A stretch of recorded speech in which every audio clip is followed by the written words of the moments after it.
Welcome to the Dad Show Podcast, a show all about impacting, empowering, inspiring, and uplifting information to become a better dad, husband, man, and mentor. And now, your host, Ryan Ladd. Welcome to the Dad Show Podcast. How y'all doing? Welcome back to the Dad Show, ladies and gentlemen. I want to thank y'all for joining us. I've got Mr. Matt Hill in the studio today. Matt's grown close to us over the past year or so, especially with the foundation. He's a board member on the Kennedy Ladd Foundation. He manages and has built, him and his wife as a team together, has built our website and has continued with marketing and everything else that you can imagine working behind the scenes for the foundation. So everything that you're going to see on the web and computer, phone, you name it, Matt's had a hand in it, I promise. And he's been a blessing to us to continue to help that and grow that, and just working really, really hard, him and his wife. I know we've had some conversations at 10:30, 11 o'clock at night. Later than that. And sure. We're going to hear how he manages all that throughout this podcast today. But, Matt, I want to thank you for being here and greatly appreciate you being on. Yeah, appreciate the invite. Yes, sir. I'm excited. So if you don't mind, take just a minute and let everybody know who you are, who they're listening to, and we'll go from there. Yeah, absolutely. So I'm Matthew Hill. Grew up in Rockwood. Graduated from Rockwood High School 2008, and tried out college at different colleges. Fumbled through college. Ended up out at Tennessee Tech, where I met my wife. And so I've known Kaylee. She's from Kingston. My wife, Kaylee Hill. She's a Kingstonian. We met out at Tech. We were best friends for like 3 or 4 years. And then didn't date during that time, or we just did not date. If you want to know more about that story, I can tell you. But we're gonna hear it. I tried to date her. It was not. This was not on me. This was on her. But we were like best friends for 3 or 4 years. And then everyone left and got jobs and left Cookeville, and she was left with just me. And so I convinced her and tricked her into dating me. But yeah, so we got married 2015. We had Kimber, my daughter. She's 9 and goes to KES. My son, Briggs, he's 6 and goes to Legacy Christian Academy. My wife is the deputy county executive for Wade Cresswell, the county executive. And I work full-time out at Oak Ridge National Laboratory. And then we own a little business called Hillco and Brand. Again, we can be a little bit about the story today, but it was formerly K2 Alliance Group, and we ran that out of Cookeville and the Nashville market.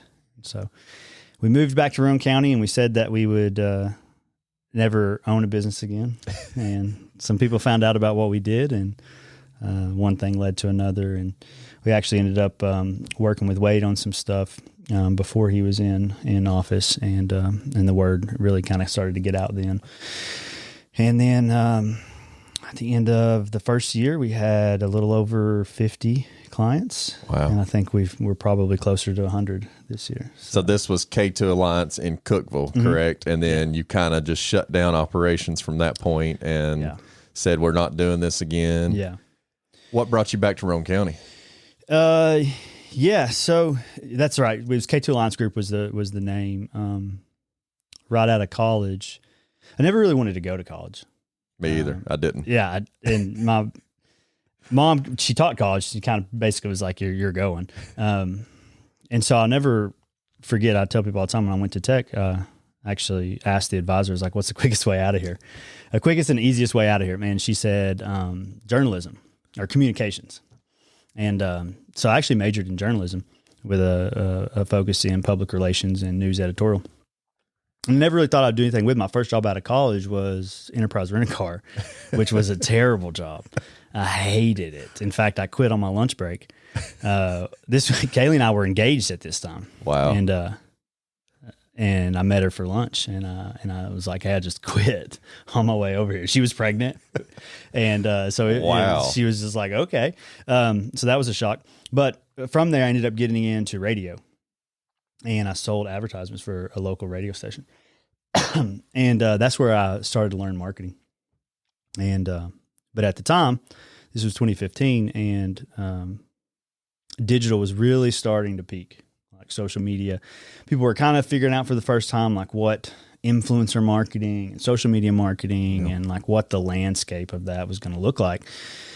And so it was like very difficult to go out and just beat down doors and sell radio advertising because people are like, no one listens to radio anymore. Yeah, Pandora had just, popped off over, several years Sirius was prior coming to up with that big time too, right? XM radio had changed a lot of things prior to that. You had Spotify coming to the scene. Like the landscape of traditional media was being overhauled essentially.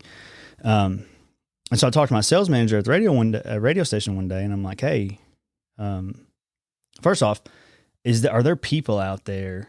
I think we totally blitzed the you're question. Good. Go ahead. Just kind of telling you how we ended up here. I chase rabbit holes all the time. It's a long story, so just cut me off at any point. But no, you're good. I went to my sales manager who'd become a pretty good friend of mine. His name is Rami. Similar in age and very interested in the same things. He'd found a lot of success in the radio market very early in his career. And he was the sales manager there at the radio station in Cookeville. And I just had this like thought one day of, we're going into these businesses and we're obviously trying to sell radio. And that was really the only product that we had, Yeah. And oftentimes these business owners, like they might buy from you. They've got a marketing budget. Some are big, some are small. But you're just competing against everybody. I mean, people are out trying to sell TV. They're trying to sell billboards. And again, at this point, digital had been a big thing. So we were constantly getting beat out by these social media companies and things like that. And it was a lot cheaper too, as well. It was cheap. It was cheaper, but the biggest thing is that it was measurable. Yeah. When you talk about radio and stuff like that, I mean, you have reports on the listener counts and things like that, but it's very vague. With digital, it's like with precision almost, right? Oh yeah. So there was a big selling point, but nonetheless, I'm like, does anybody like do this independently and like basically go and establish relationships with these digital vendors or TVs companies, Comcast or radio, and just go into the business and be like, hey, I'm a marketing guru. Like I can sell you anything. Right. And then just work out contract negotiations with these vendors. And he was like, yeah, your like McDonald's accounts and stuff like that. And the companies that call you up and buy for them, they're media buying agencies. Yeah. So essentially that's exactly what they do is they take these large conglomerates and they take all the money and they break it up and they put together a marketing mix that works, in their market or in markets across the world for national brands like McDonald's and stuff. And I'm like, well, okay, great. That makes sense. Duh. But does anybody do it like at a local level, And he was like, they do. People have kind of tried in this market in Cookeville, but no one's ever, really succeeded. And so I'm like, well, let's do it. Like, naturally. And just quit enterprise. I was like, let's just quit. Right. I just quit one job. I'm 6 months, probably 8 months into this radio gig. And he just kind of laughs and puts it off. And so we can talk more in depth about kind of where things went from there. But that's really how K2 started. I finally convinced him to break away. And because of the relationships that we had, we ended up going to, at the time, we had 2 pretty large clients that committed to doing this. And we pre-sold it before we ever left the company. So you'd already got clients started We'd before already gotten you a ever. client. One of them was a decent spender at the radio station, but we knew that they had a large budget. Yeah. It was a local car dealership called Cumberland Automotive, and we had discussed, and they had committed to if you go out and break away, it'd be something we'd be interested in talking about. They didn't lock in because legally, we couldn't do anything, but we just mentioned kind of the idea, and he was interested. And then we'd actually spoken to Cookeville Regional Medical Center, which was another one. Wow. And so I'm like, look, there's interest there, Yeah. So I finally convinced him. It gave you the spark Gave the spark. Yeah. Him and I ended up leaving the radio station. Cumberland Kia did end up signing. That was our first big client, but Cookeville Regional ended up falling through. And so really about a month or 2 of Rami and I trying to, have this company take flight. And he's like, man, I at the time he was making significantly more than I was. I mean, Kaylee and I had nothing and needed nothing. Yeah. I remember, I think our bills all in at the time were like maybe not even $1,000. So Wow. it was easy to, And y'all will learn that Kaylee's got to keep Matt in check. Like Yeah. Kaylee she's the penny pincher. she is. In She the hates marriage. spending money, and I love it. So, But you'll learn that in a little bit. But yeah. go ahead. Sorry. So So we didn't need much. And so this was it was easy for me to just quit. And Kaylee, she worked a full-time job. She was a case manager at like a local mental health organization that worked with kids and stuff like that. So she had a stable job. We had an income there. And I was just over here, playing ball in right field. But so anyway, how old were you at this again, time? I was 25. 25. Yeah, 25. Okay. And we broke away. It didn't work out. So Rami was like, hey, I got to go back to work. So he actually went back to where he started in radio, which was iHeartMedia in Nashville. And he ended up being the sales manager again there. And so I told him, I'm like, hey, dude, give me a year and I'll grow this thing and I'll get you back. Yeah. And he's like, great. Sounds awesome. Yeah. And I think during that time, he kind of didn't really believe that it would happen. Yeah. So here I am. I'd quit my job. Kaylee and I at this point were engaged. We had moved in together. We were living in a duplex in Cookeville. And I was driving one day behind a car that had a sticker said down and dirty cleaning service on it.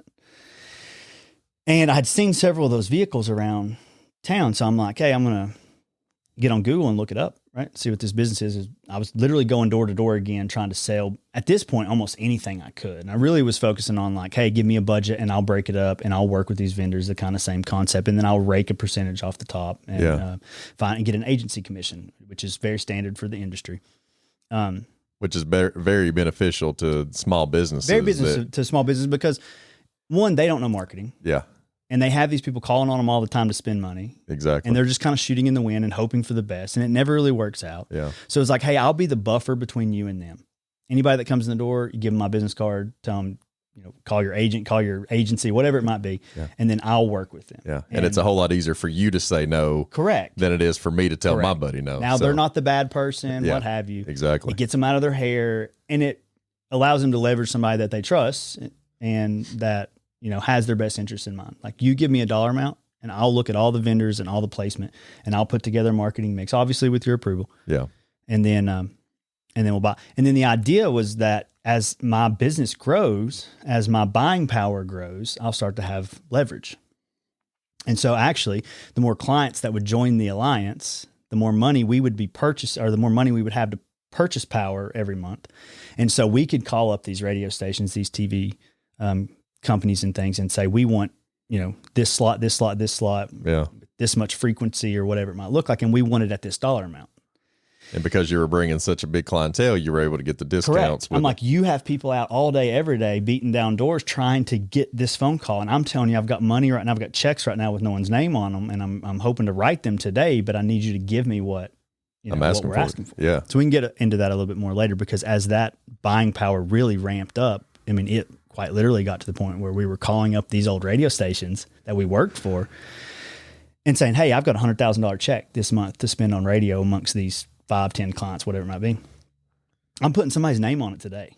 It's either yours or it's your competitor down the road. Like, I don't really care. Yeah. And so we would just get whatever. And so as that word got out and people were like, oh, we really can stretch our dollar. We had more and more people start Wow. joining. But anyway, back to down and dirty. I'm sitting there. This is early on in the business. And I looked it up on Google and nothing came up.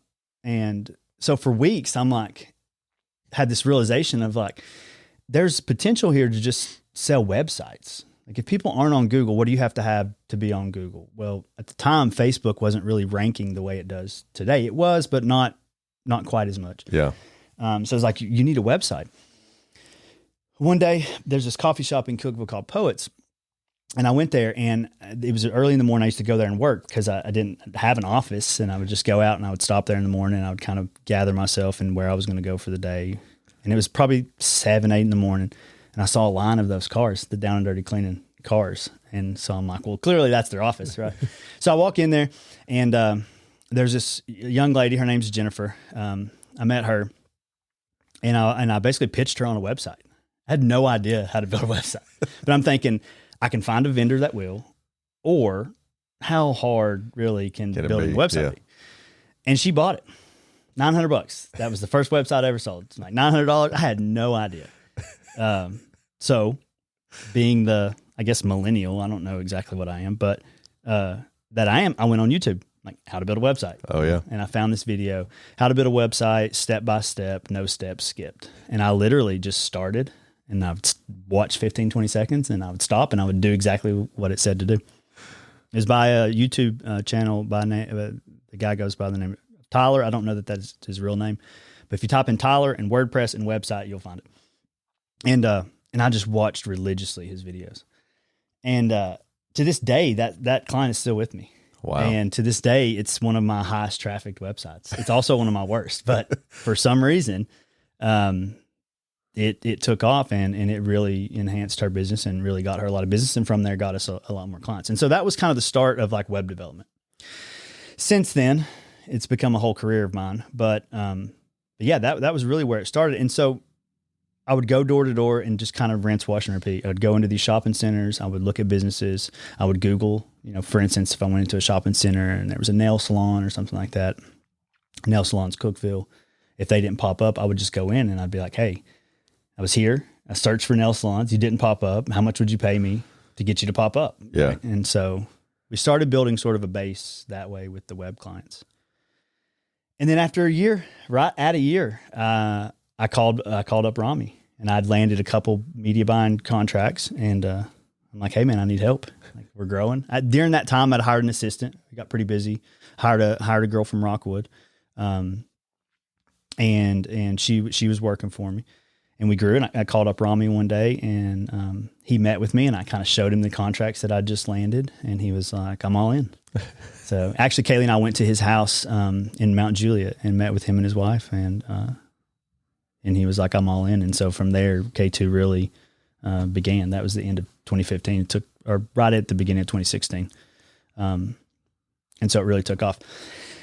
Now, getting back to your original question, how did we end up back here? That started sort of a very intense ride, if you will. Were you married at this time? I was married. So I'm married at this point. You had Kimber. We'd had Kimber. Yep. Kaylee was still, working her job, but we were really finding success for the first time. It was shortly after that, that Kaylee actually ended up not working anymore. I don't recall exactly when, but I believe it was around the time that Kimber was ready to like get into daycare, and Kaylee really didn't want to go back to work. And again, we were still at the time, we had purchased a house. This was back obviously before the market got crazy. And I'll never forget, we actually were paying less for our mortgage than we were paying for rent. It was like a brand new house out in Sparta, which is right next to Cookeville. Yeah. And so we were living there and things were good. The business was growing like crazy for the first time. It's like, this is stable. Like, this is no longer a concept. Like, we're full on doing this. I brought my business partner back. We had an assistant. We had an office. We actually had purchased a company vehicle that we were using for work because we were driving, nonstop. We were on the road. And so it came time for Kaylee to go back to work. And it was like, hey, financially right now, you don't have to do that if you don't want to. And she didn't. So she stayed at home. But over the next 2 years, the company just absolutely exploded. There were big time contracts going, businesses and dealerships out in the Nashville area and what have you. So there is an interesting piece where it really exploded. We stumbled upon this kind of idea, if you will, in automotive, local automotive. There's a program called Co-op, and what it is like, so corporate Ford, for instance, they run this algorithm, they do this math, and they end up deeming every vehicle that's sold is worth so much money in that market to market that product. I got you. And so as long as you hit your quota every month that the corporate office gives you, say it's 50 new cars. Yeah. Then you're allotted so much money per each one of those vehicles to market that vehicle, or like a reimbursement, or in this case, to market it in the next month, right? You're allotted this money. But in that program, the guidelines for that are like extremely strenuous. So much so to like print ads and stuff, have to have so much spacing between these elements, and, you have to get everything pre-approved. So like if you're running radio or TV and you cut a commercial, It has to say and be a certain amount of time. It has to say certain things, especially with dealer incentives that month and stuff like that. So you're getting all this information and guideline. You have to have it all pre-approved by corporate. It has to run. Then you have to have it all notarized, submit all your copy and stuff that ran, right? There's just a big process and a lot of red tape. Yep. And none of the dealerships were using it. So we were running into dealerships that would have $3, $4, $5, $1 million just sitting in a fund for marketing that they weren't using. Yeah. And the reason being is that none of those local dealerships have a marketing person, right? It's usually you go to the general sales manager, the owner, or something like that, and you try to pitch them on buying whatever media it is that you're wanting them to buy. And so we're like, hey, we could become subject matter experts at these guidelines. And then the pitch is just you go in and be like, hey, you've got $1 million sitting in a pot. We'll use it. We'll become your third party marketing agency, your marketing department, right? Yep. And we'll leverage all this money and we'll just take 15% cut agency commission off the top, right? So if we spend $100,000 that month, it's 15 grand goes to the business. Easy peasy, right? And then we just started squashing. So we learned the Kia co-op guidelines like the back of my hand at the time. I mean, I could packet this thick and I knew everything about it. Ford, Dodge, different, brands like that. And so that's really when it exploded. Yeah. That was 2016 running through 17 and into 18. So much so we went from my business partner and my assistant to, at a time, we were 17 full-time employees. Wow. Out of an office in Cookeville. What was that time span of going from just the three of you to? Yeah, it was like a year. Wow. Yeah. So it was a ton of growth. Oh, yeah. For essentially at the time, a kid. Yeah. Who knew nothing about business, who was extremely confident, overly confident at times. And again, obviously hindsight 2020, but rightfully so in the moment. Cause I mean, you stumbled upon, a really great idea in a very niche area and just grinded. Right. And I would imagine you walking into these dealerships, they're kind of dumbfounded because you know more information on this program 100%. Than what they do. Yeah. The pitch was so easy. Yeah. And they were tickled to death because at the end of the day too, we'd be like, we're going to spend this money, what have you, get it all approved. If for some reason you don't get reimbursed, like we fail on something, right, then we'll just assume the cost. But outside of this, it's free money. Yeah. This is literally free advertising. You're already getting this money. And it was on a roller most of the time. So like you'd get it for 12 months. And then on the 13th month, that first month, if you didn't spend, it would fall off. And so, but you're constantly accumulating. I got you. The only thing is like, we're going to help you hit that quota every month. As long as you're hitting that quota every month, we knew the money was we were coming. getting more money in the pot. Yeah. So like it behooved of us to obviously grind to make sure that they're hitting their targets. And so again, it really took off. So as y'all can see, the reason that we have latched on to Matt and Kaylee for a lot of our marketing for the Kennedy Ladd Foundation and stuff like that, because as y'all can tell already, he's not basic minded. He doesn't just, do the minimum to get stuff done. Obviously, as you're listening, what steps that you've taken to go ahead and grow this business and not, bow down to like the universe and be like, okay, I'm just going to, you tell me no, I'm going to accept that. No, no was not on the radar. Like it was just, and I keep saying this, referencing the grind, but I mean I slept at the office for weeks at a time. I mean, I worked until I physically couldn't work anymore. So being the dad show, I got to ask this question. Yeah, this is where we're about to get into the meat and potatoes of all of it. So how did that carry over into your marriage and to being a dad and, that aspect of you've got Kimber's one at this time? She's like, she's one. She's the first year of having Kimber was when the majority of the success really took place. And, so to kind of go back a little bit more during this time, I say confident, really what it turned out to be was that's just absolutely the most cocky person that you could ever imagine. And I just let pride just absolutely eat me up. And I say like, again, rightfully so, but it's just young, ignorant with success. And at the time we were making a lot of money. Yeah. I mean, the company was making a lot of money. I was taking home a lot of money. I was rubbing shoulders and elbows with people that made a lot of money. Right. And it was just, hey, and never thought I'd be in. So this was 4 years ago, right? Yeah. I'm flunking out of college and not wanting to go to college and having no idea what I wanted to do to this time.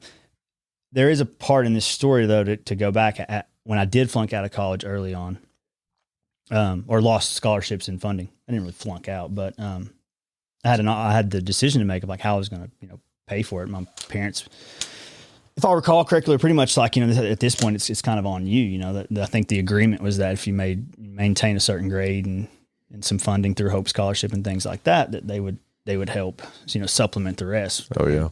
And so I ended up going in the National Guard during this time. And, so at this point and that was 2010, excuse me, June of 2010. So in 15, I'm already 5 years in, to that. Ended up doing 8 years and getting out in 2018. But so that's going on, at this time too, weekend drills and things like that. Yeah. So a lot going on. But to go back to, so I found success, found cockiness. And during this time, I kind of completely turned away from my faith. Like I vividly remember a time, and having grown up in the church and kind of had ups and downs and things of that nature, I really struggled with, I guess, I don't want to say organized religion, but just with my faith in general. It was one of those things I felt like I used it. I used faith a lot growing up. It was like when things were good, it was, the back off the radar. And the moment things didn't go my way or things were going, poorly, I was always kind of a fallback, Yeah. a whole nother conversation and thought around that now. But, and so I remember when I really started putting in the work, it was like, hey, this is what this life requires. Like there is no God. That's all just a feel good story. It's like a linchpin essentially that people fall on when they don't have the energy to put in that grind and really just go after what they want. Yeah. And so I vividly remember a time where I turned completely away from my faith. In fact, I told Kaylee, like, we'll never go to church. Wow. We'll never be religious. Like, God's not real. Like, this is real. So almost turned atheism in a way. To an extent. Yeah. Like I was done with it. Like, yeah. And, because you didn't have time for it, or you were so busy and so caught up with everything that was going on and trying to manage all the branches of the tree that you just kind of lost interest at all? Or I think it was a combination of all of it. Yeah. Okay. Yeah. I was so enamored with this idea of success that I'd created. And again, if you look at it through that lens, the success that we were having. And it was just like, I for the first time in my life, I'm so proud of myself and my accomplishments where I wasn't prior to that. Yeah. And I did all this without the first prayer, without, any of it. Yeah. And so, yeah, it was just like, hey, I don't need this. This is the thing. It was almost like when I ridded my life of that teetering with faith, it was like all of a sudden the success started happening. I just became laser focused on this thing. Right. And see, I don't want to take you off of where you're going. Yeah. But it's the craziest thing because Allie and I, whenever we first got together, first married, all that, like I was a partier, I'd go out drinking, I'd go hang, and I was not, I was a Christian. Mm-hmm. I knew God, but I was not living my life for God. Yeah. We done the right thing. We got married, mm-hmm. we moved in, we had our kids, got rededicated our lives, to Jesus and got baptized again. And then it's like all heck breaks loose. We find out about Kennedy's disease and now we got to travel to Cincinnati and, and we're like, dude, our life was so much easier when we wasn't living our life. That's the complete opposite. It's really the complete opposite. Yeah. And, once you start finding Jesus and get closer, that's when the devil's like, okay, I got to pay attention to them and start trying to, scratch that scab. And I think like hindsight looking back, it was that early immaturity in my faith where I almost hit that point where I was completely bought in. Yeah. Right. And like, so this was the enemy, like putting blinders on me basically to be like, I'm not gonna, I don't believe that he has the power to not let you become complete in your faith, but this was the distraction. Yeah. And, I mean, he's the and deceiver, the lie, like, you know? right. Yeah.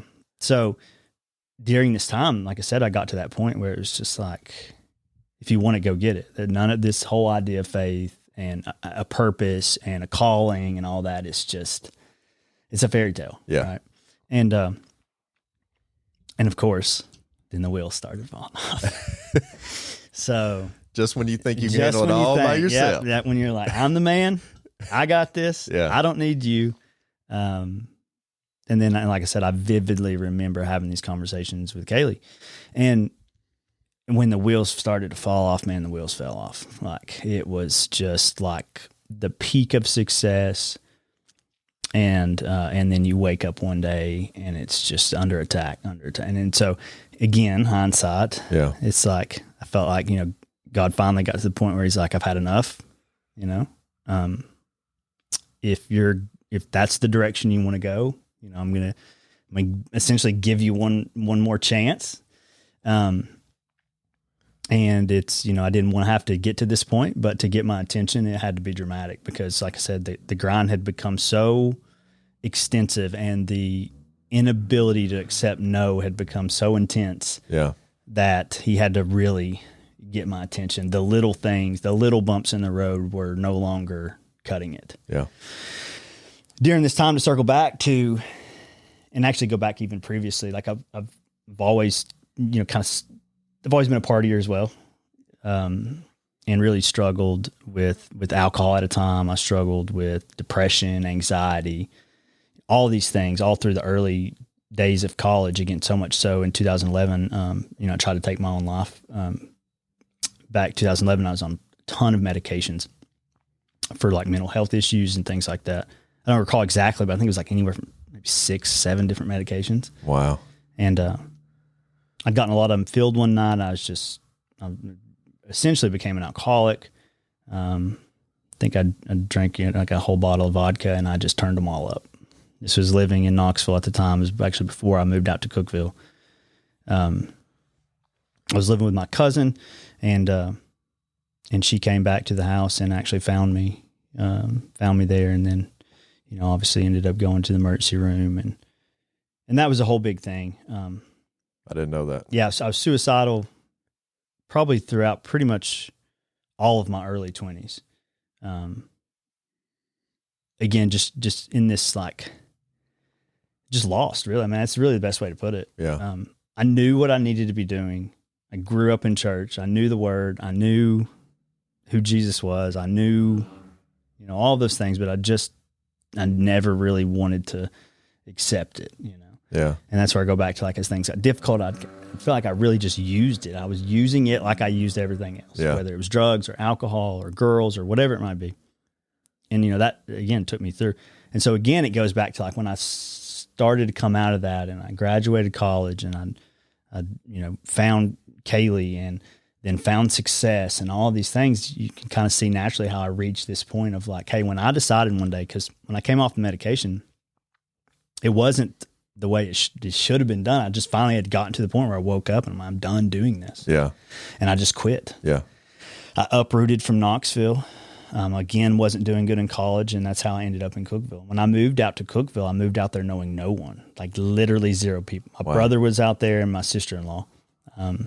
And I just moved out there and I said, I got to reset and start over. And so from leaving and going out there to then, fast forward 2016, 2017, and having just felt like, hey, I did this, Yeah. And so again, that's where a lot of that came to be. But again, go back when I say, like, the wheels fell off. I mean, they fell off.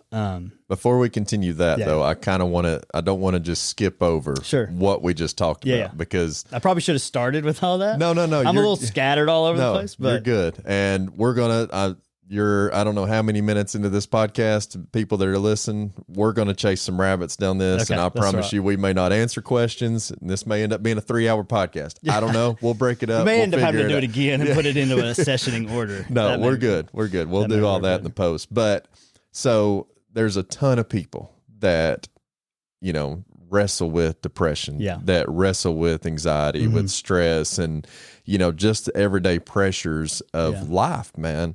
And so you going to the point of wanting to take your own life, man. Yeah. I don't want to skip over that. Yeah. So, like, help the people that are listening. Obviously you got to that worst part and point in your life that you're like, this is not where I want to be. Right. Whether I go to heaven or hell, I just want to get out of this world. Yes. And so, I'm a firefighter EMT. I've ran a lot of those calls. I've seen a lot of those people. And so some of them didn't make it out. Right. But you did. And before we continue on going back to where you got to Cookeville, how and what changed your mind? Was it the time that you're like, oh my gosh, I almost really killed myself? Yeah. Or was there something else that brought you out of this to make you have the drive and, that you want to go? Yeah.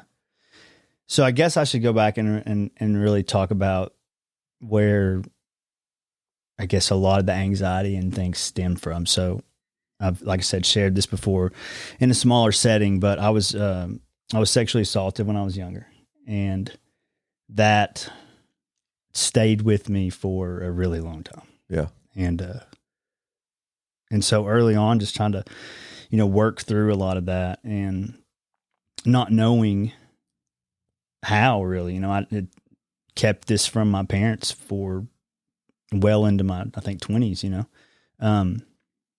and so there was just a lot of anxiety in life in general, because of that. Yeah. And, that just kept piling on top because you were harboring it. Yeah. It just kept piling on as I didn't know how to deal with it. And, you just get to a point where I think you hit it spot on when you say, like, if you can imagine getting to a state where you don't care, heaven, hell, it doesn't matter. You just want the anxiety to stop. Yeah. It's so overwhelming. And I remember getting there multiple times, And so when I started really struggling, like with alcohol or drugs or whatever it may be, like any typical case, like that was just a momentary fix to just numb everything else, just to distract, just to get out of your own way, to get out of your own head. To, it's really hard to be anxious when you're so drunk you can't even remember being anxious. So, but let's hit on that. Yeah. So the people that are out there that are trying to find that, it comes back. Mm-hmm. Yes, you can get drunk, you can get high, you can pass out and everything else. But when you wake up, I mean, that's a continuous cycle that 100%. Needs to be broken because it's not going to go away. It's not going to go away. And it's, it's since been described to me as any other illness. Like, if you completely teetotally snap your ankle in half, right?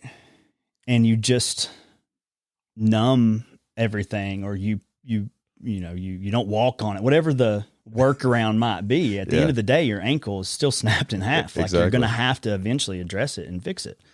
And it was the same thing, with everything that I was going through mentally is like, I just did everything I could to distract it. But at the end of the day, like you said, when you sober up or you come down from these highs or whatever it might be, like, the problem still exists. And in fact, I think the problem intensifies. Yeah. Right. Because now you have these recollections of not feeling that. Yeah. And now you're back to feeling it. And so it's just this mental, like, exhaustion that you face on a roller coaster. Yeah. And so, the early years of really post high school and those first several years of college. And of course, you're also in that stage of where, like, you don't know what you're doing. You're trying to figure life out. Like, friends that were friends then are no longer. Things you thought to be real. I mean, heck, sometimes just getting out of our own county for the first time. I mean, we're going to UT and realizing, like, not everybody grew up like we did, and just this overwhelmingness of not knowing who you are, mixed in with the trauma of the past, and just really being confused. Like I said, feeling like God wasn't there for you, feeling like, I'm praying for something. You don't even often know what that is. Like you're just praying to feel better. Yeah. Or at least just relieve some of the. Just take something. Just open the valve, man. Let the pressure go away, Yeah. But at the same time, being at a place in life where you have the least amount of responsibilities ever. So it's just a very confusing time. I can't imagine kids these days in the environment. And how much they might struggle. So it was everything. Obviously from that stem, self-image complexes. I mean, it could just absolute wreck, right? Yeah. And so, going into those early years of college, and then I started out here at Roan State. I did a year here, and then ended up at UT. And I did a year there, and partied a lot. Had a lot of issues. Had a really, really bad relationship when I was there. That certainly didn't help. Didn't do well in school. Lost that. What have you? I think going into the military was probably the first big turning point for me, because it forced me, one, to get sober. Okay. I left, you're gone, you go to AIT, you go to basic, what have you. I went to an OSIT, MOS, military occupation specialist. I was a Cav Scout. My first unit was at Sweetwater. So I disappeared for like 9-10 weeks. This was prior to or after? This is after I went to UT. Okay. And had my first year at UT. Okay. Didn't do great. Lost like some scholarship stuff and funding. And so that summer, I left that June. So we ended school in May after my second year. Okay. And then in June, I enlisted. And so June 10th is when I started my first day of basic training. And then from June, I think until October or November, I was up at Fort Knox. And I started, I think, during that time to really unpack some things about myself. One, I was forced to get sober. So I was forced to just deal with some of the things that I'd been running from. Yeah. You're put into an extremely strenuous and confined, structured environment, which somebody with anxiety can often thrive in, and I did. Yeah. But, during that time, you're alone a lot. I mean, you got the other guys, but you have no connection to the outside world. You're training pretty much all day, and any downtime, you're not allowed to do anything but just sit and bask in your own thoughts and what have you. And so it just, but doing it sober instead. But doing it sober, doing it in really good physical shape. A lot of very positive things certainly came out of that. The difference, though, with the National Guard is you do all that, and then you leave and you come home. Yeah. And you're right back to right where it all started. Everybody that you knew 9 weeks, 10 weeks ago and left, everything that you maybe ran from that you're now having to reface. It's not like active duty where then you get, assigned to a unit and you go and work out your contract or however long you decide to stay. You come back, and then now there's this like, hey, on the weekend or certain times you're going to training where you have to turn on soldier and turn it off. Yeah. And so that was its own, So somebody that's been out there that's dealt with what you've dealt with at an early age, that is trying to find something to numb it, to get out of, what do you recommend? Like the whole, obviously dealing with it sober and not, turn into substance abuse or any other thing. Like, how would you, if you had one piece of advice for somebody that is dealing with that, what would it be to help them overcome it?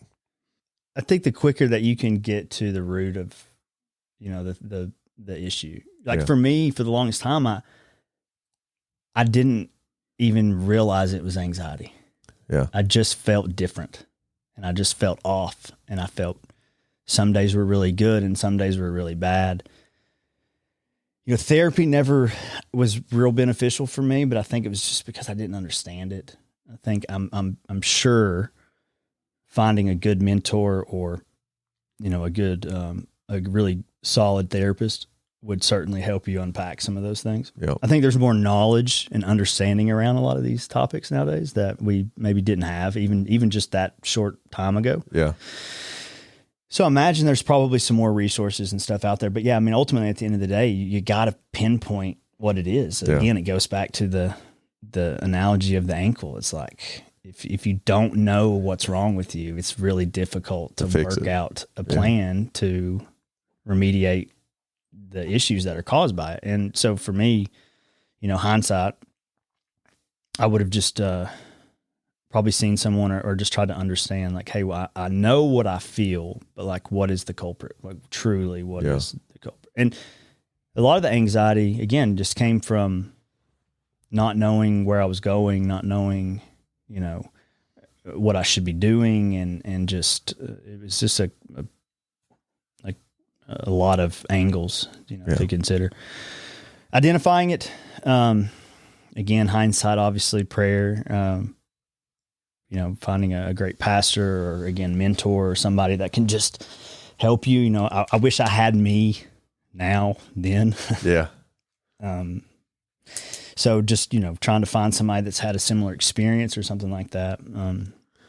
We felt that extremely beneficial. Sorry, I didn't mean to cut you off there. I was just going to say, we found that with our kids' disease. Like, we went through it and we're like, we don't really, because there was a lot of negativity. Yeah. It was a Facebook group, and there was just a lot of hardened parents, that had a lot of negativity in that group on Facebook about their disease. And then we was just like, no, we're not going to associate. Like, I don't want the negativity. We're going to focus on our child, and we're going to move on that way. So it's kind of the same aspect as you. Once we got with families that had the same disease, that had been through the same stuff, had been through the hospital stays, the bone marrow transplants, the surgeries, yada, yada, yada. Like, it was like family, man. Like, it was unbelievable, the connection that we had with these families, because you didn't have to explain yourself. Everybody you meet that hasn't been through that, you have to explain exactly where you've come from, what you've been through, and it feels like you're telling the same old story. But when you connect with somebody that's been through it and knows exactly the feeling of it, man, you don't have to explain it. They already know. Yep. And that connection is...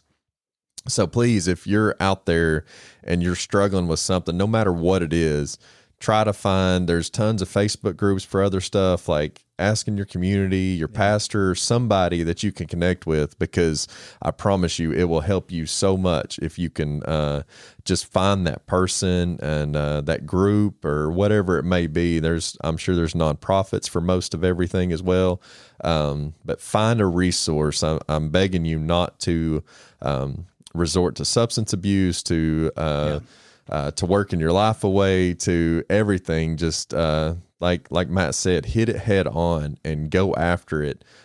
Yes, it's going to suck. Yes, it's going to be hard, but it'll be a whole lot better for you. Absolutely. So, yeah, and you're exactly right. I mean, even as I look back early then, again, this was all pre, moving out to Tech and moving out to Cookeville, which is really kind of, I know we may edit this around to make it all make a linear sense, if you will, but there was a lot that took place before I ever uprooted and moved. And when I uprooted and moved, well, everything I'd distracted myself with up to this point, drugs and alcohol, girls, hobbies, sports, I think in high school was obviously a big one. Yeah. And then running from it, going to Cookeville, and then what ended up, happening in Cookeville and the business and all, like, it all was running. Yeah. Every bit of it was running. Yeah. It was just, how can I distract? Yep. And it obviously, now it makes more sense. It obviously wasn't until way later in my life that I was forced to, and we'll get back to kind of like I said earlier, when the wheels really started to fall off. And I think God forced me to be like, hey, you can't run anymore. Like, if you're going to run, it needs to be to me. And that was, I'd ran everywhere else, but ran to him, and he'll get your attention. Yeah. He doesn't fail at that. Yeah. And some people, unfortunately, it takes getting to that point. So I guess to go back and answer your question again, I would just, goes back to identifying, the root problem and not running, run to him, lean into, and really try to understand, and it's just something I didn't do. I just distracted. Everything was a distraction. Yeah. And it's why I've become so obsessed with things. It's why, and again, as I've learned to channel those later in life, it's been rewarding in some ways. But early on, it was just whatever I could distract myself with. Yeah. To numb the pain and the anxiety.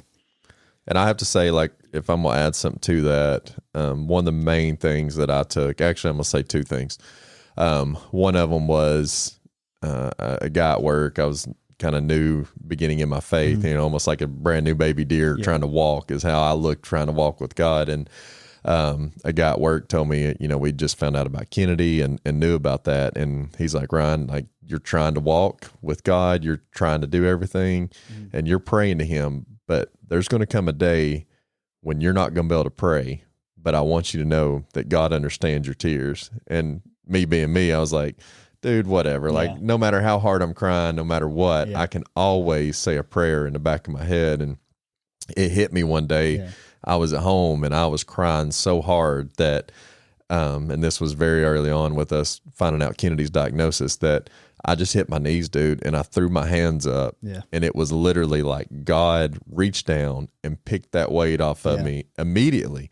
And I was able to stand up and do what I was doing. And so from that moment on, I just, when I stood up, I said, God, I can't handle this here. And I took my hands and made the motion of giving my daughter to God, because I can't handle it, but you can. I'm just her earthly father. You, her ultimate father. She's yours first. Yeah. Your will be done.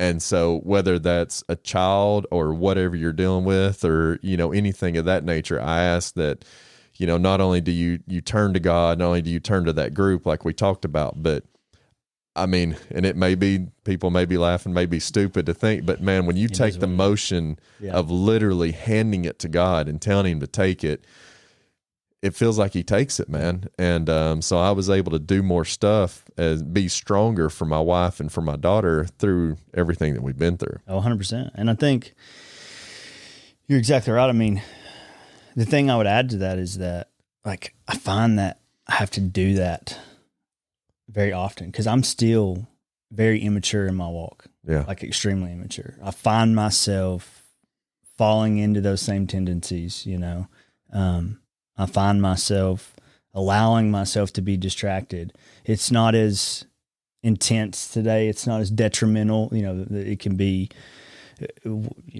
humor or whatever. It's obviously it's matured in that aspect to some degree. But at the end of the day, a distraction is a distraction. Like, does it really matter what it is? But I say that to say, like, I still to this day struggle with,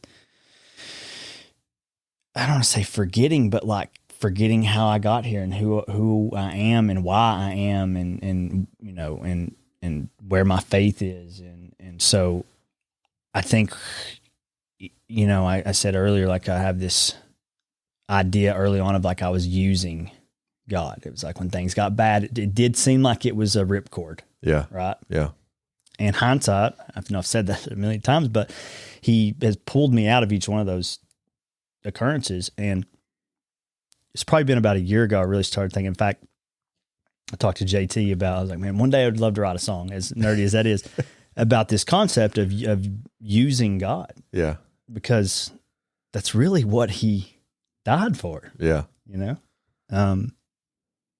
And I felt so ashamed for the times where I've gotten to this point and I've come back and I've used him. Right. But it's like, I have this like scenario that plays out in my head of like him standing there being like, it's literally why I died. Yeah. So my perception around that has changed. Now it's become more of like, how do I become more stable on the day to day of not having to have this feeling of like, hey, I'm leveraging his grace. Yeah. Right. But there is, I think, an aspect of that where he's like, every time he's like, when you come back, that's what I want. Yeah. Always. Yeah. But the time, like I said, when I really just said I'm done, that's when it was rough. And at some point I will cry during this podcast. No, you're good. I'm trying not to, but no, you're great. But yeah, so again, going back, your original question was all this is like, how did we get back here to Kingston? So I left Roan State, UT, not good, military, an attempt at suicide when the pressure, was just too intense to handle. Thank God for my cousin and his protection over me during that time. Struggled, uprooted, went to Cookeville, and everything that, ended up playing out there. I ended up finding success in school. I did graduate, 2013. And to go back to the how did the things work out with Kaylee? We were best friends all through college. I tried to date her multiple times. So we have a funny story because I asked her out on a text message. And she says that's why she said no, but that's not why she said no. It was completely appropriate to ask someone on a date via text message. Oh yeah. Now people no. call in sick to work on text message. Yeah. What are we talking? What are we doing here?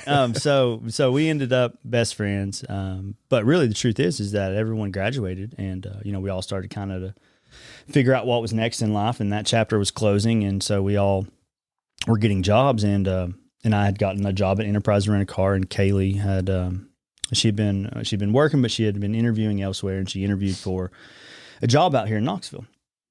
And, I was at training in Nashville for Enterprise, and we had been texting, and she, like I said, I've been trying to get her to date me, and, everybody had left. Our friend group had left, and we really were the only two left in Cookeville. So we were still going out and hanging out, but it was just as friends. And, she was on her way back, and she was texting me, and I was like, how did it go? And she was like, oh, I think it went really great. Maybe an hour later or something, she texted me. She said, hey, I just got a call from this company, and they want to make me a job offer. And so I'm like, well, there it goes. There's my chance. That ship's sailing. And I texted her and I said, well, did you take it? And she said, no. And so I replied back and I was like, why? And she wrote back and said, you. So I went back, from training, and then on her doorstep, I kissed her for the first time. And then 6 months later, we got engaged. So I tricked her and finally convinced her. But did you do a little hypnotization? I did. Yeah. It was a super sweet story and something that we talk about often. But yeah, from that point, it moved pretty quickly.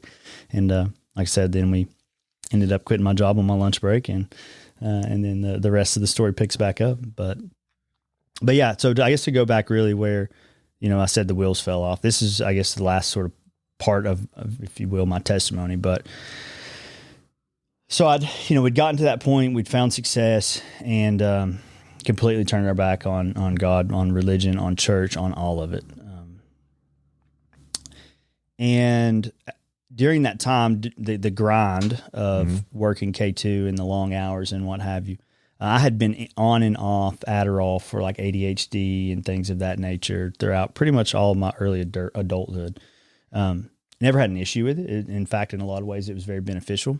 It was the only medication that I ended up on and stayed on after I'd quit, all the different mental health medications and things that led to the suicide attempt. And I was on it then. And as some people do, I just started abusing it, so started taking more and more to be able to work more, to stay up later, to just, to just get stuff done. I mean, we'd gotten to the point where the business grew way too quick. And so when we talk about, the contracts and the amount of money and stuff that was coming in and the growth, there was obviously a lot of money going out. The thing that got very interesting in that business model is cash flow.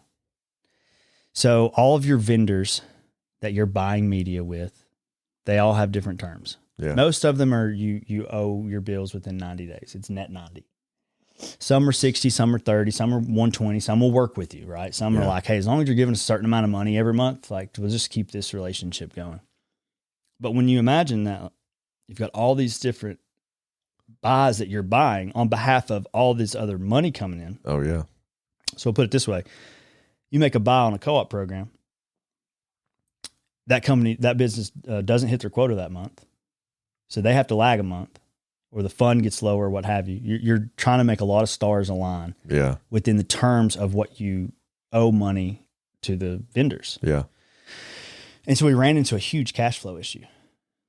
We had a joke at the office, and my staff at one point got me some croquis on the sunglasses that said the check's in the mail, because that was always the excuse, and you try to get money. It's that it's in the mail. We've mailed it. Yeah. I was like, are we hand delivering, at the post office nowadays? Yeah. Or like where is every check getting lost to K2, right? Yeah. And so there was always this issue with cash flow, and we ran into a really difficult situation in late 2017.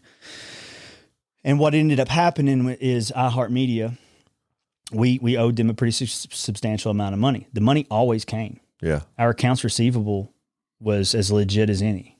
It was just, it was always a little bit off on when it came. Yeah. And so we had gone to iHeart, and we were a bit behind on some vendors, and we tried to negotiate some terms, and some things went south, and probably made some comments that didn't need to be made, and frustrated some folks out there. And so long story short, they went to one of our biggest clients and said, essentially, hey, K2's not paying your bill.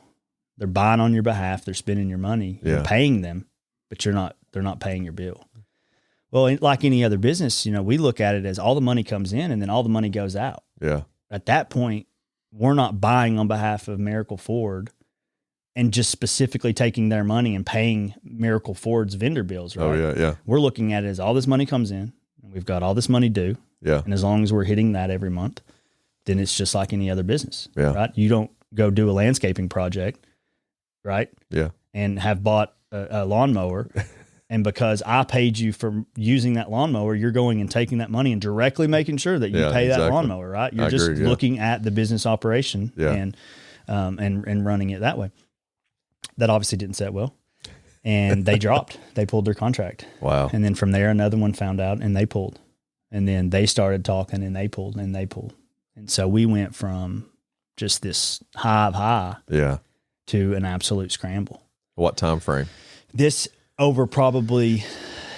took place 2 months later. I started cutting staff. Wow. I let go of the first 2 or 3 employees.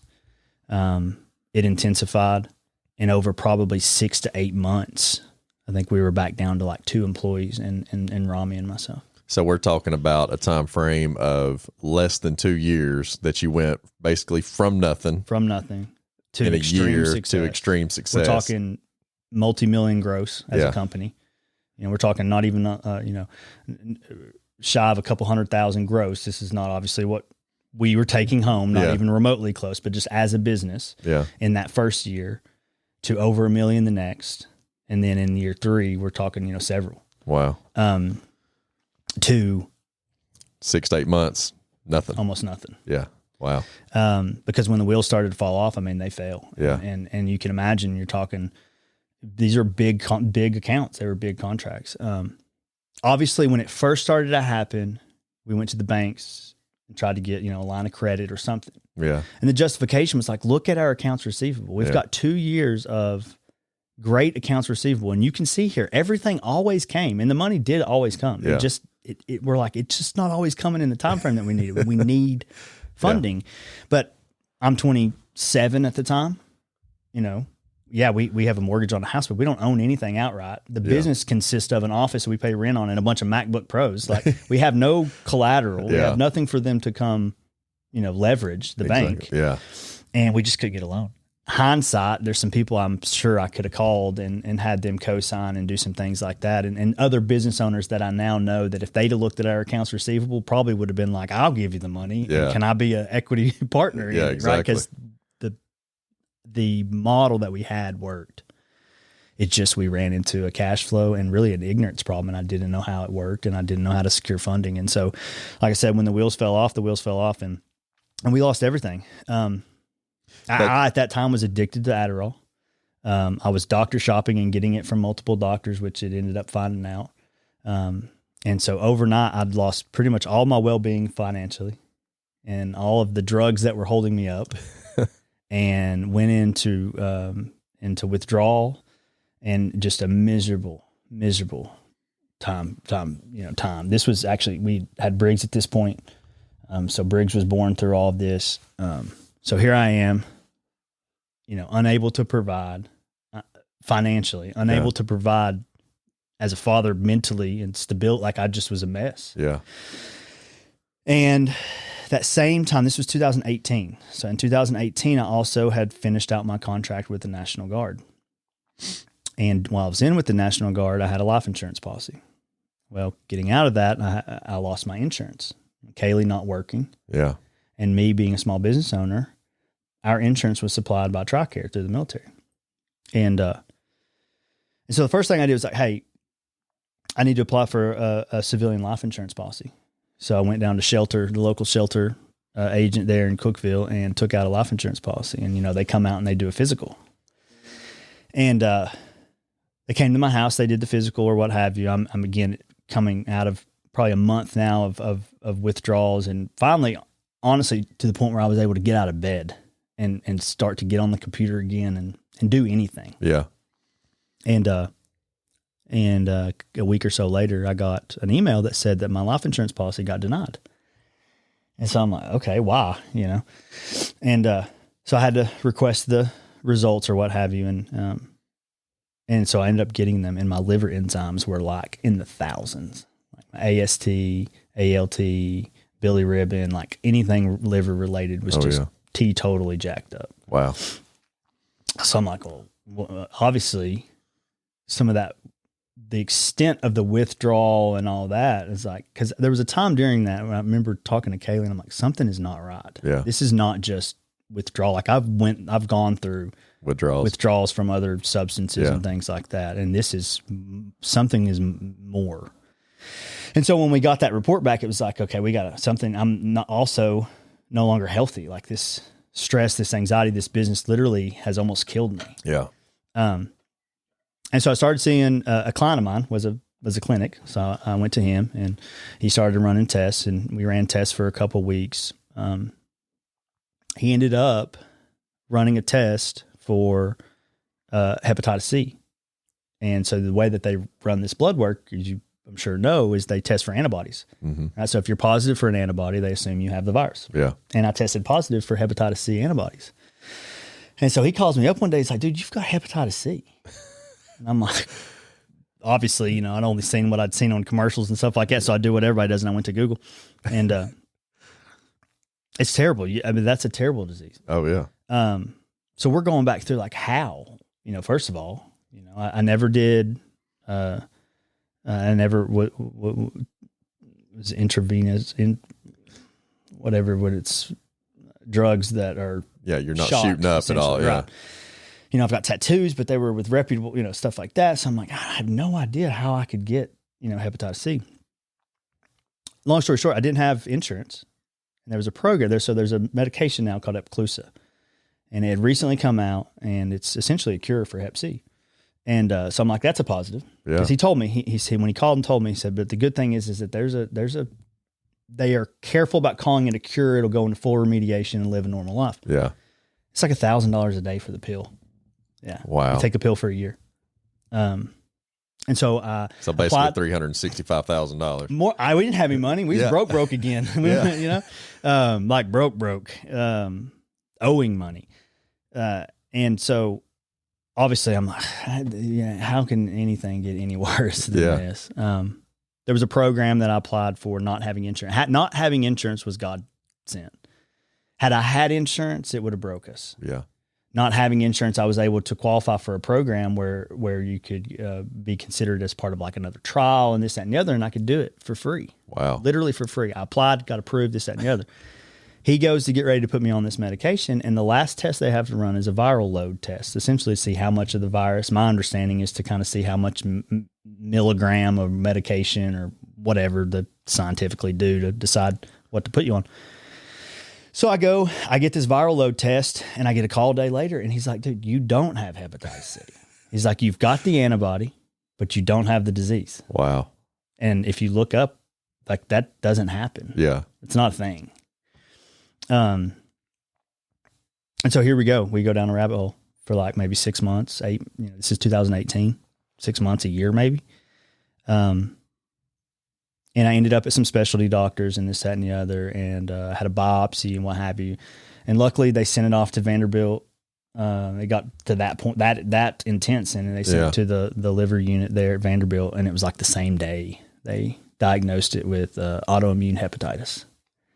And so, never heard of that. Nobody has. Yeah. It's called AIH. It's extremely rare. In fact, I think if you look it up, there's like maybe 20,000 cases a year or something like that. I mean, it's extremely rare, and maybe less. And 90% in women. So I'm like, here we go. Here we are. Right. Yeah, exactly. The rarest of rare. And then subcategory of that is even more rare. No cure. Right. And the only thing you can do is like most autoimmune diseases, try to get it under control.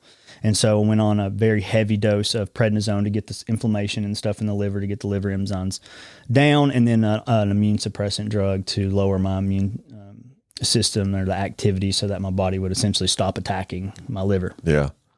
And we still don't know to this day how you get it, what it's caused by. My mom has an autoimmune disease. I don't know if that has anything to do Maybe with it. I would genetic-wise imagine it's a lot of substance abuse and stress and things like that. Yeah. But long story short, we have no idea where it came from or why. That was 2018. I had since hung up the business and had taken a job out in Nashville when I was going through this process. I was driving back and forth to Nashville, and I got the call to tell me what it was. And so I remember getting off the phone and, again, went to Google, the worst thing you could do. And the first statement that popped up said that autoimmune patient life expectancy is like 5 to 10 years. Wow. I since went on to read further after that shock that it is, if gone untreated, and not able to essentially get it into remission. Yeah. But you can imagine, I mean, I was devastated. Yeah. I'm driving home from Nashville after work, and I'm like shaking, essentially getting ready to call Kaylee and say, hey, good news is we found out what it is. Bad news is I got about 5 to 10 years left, right? So that call was extremely difficult. So you did make the call. I did make the call, and, obviously got home, and just a lot of confusion and shock, and just, where do we go from here? I mean, we went from, again, the highest of highs. Our marriage obviously struggled through all of that. We got to a point where we were so deep in the business that it felt like we couldn't get out of it, even if we wanted. We had individuals that had uprooted from other areas of Tennessee and moved there to work. I mean, we were responsible for other people's well-being, and that all got destroyed. And it was just a trying time, on our marriage, on my health, on everything. And so Kimber and Briggs were how old? Kimber at this point in 2018 was 3, and Briggs was just born. Wow. And he was still an infant. So how did you feel at that point in time, as, obviously with your background and everything, but, everything else you could almost, in your mental capacity, like, man, I can overcome that, whether I'm working all the time, whether I'm doing substance abuse, whether I can overcome it. And so you're can't beat it. Yeah, like there's nothing I can do. So you as a husband, you as a father, like what went through your mind and mental capacity at that point in time? So I've since realized that a lot of my anxiety, and due to earlier, again, traumas and things like that, the culprit for the majority of my anxiety is control. When I can't control something, is when I become uncontrollably anxious. You related to my wife? So we can get to that in a minute. Yeah. One day her and I are going to fist fight. I can guarantee you. Our anxieties are not going to allow us to not fist fight. But when I don't have control, and so I'm so glad that you bring that up, because that was a big realization for me, is like God forced me to realize that when he gave me something that for the first time I could not fix. Yeah. Like this was just, hey, bud, is out of your control. Yeah. Like it doesn't matter how hard you work. It doesn't how much numbing of, intrusive thoughts or whatever it might, like, this is it, dude. You cannot fix this. Yeah. Right.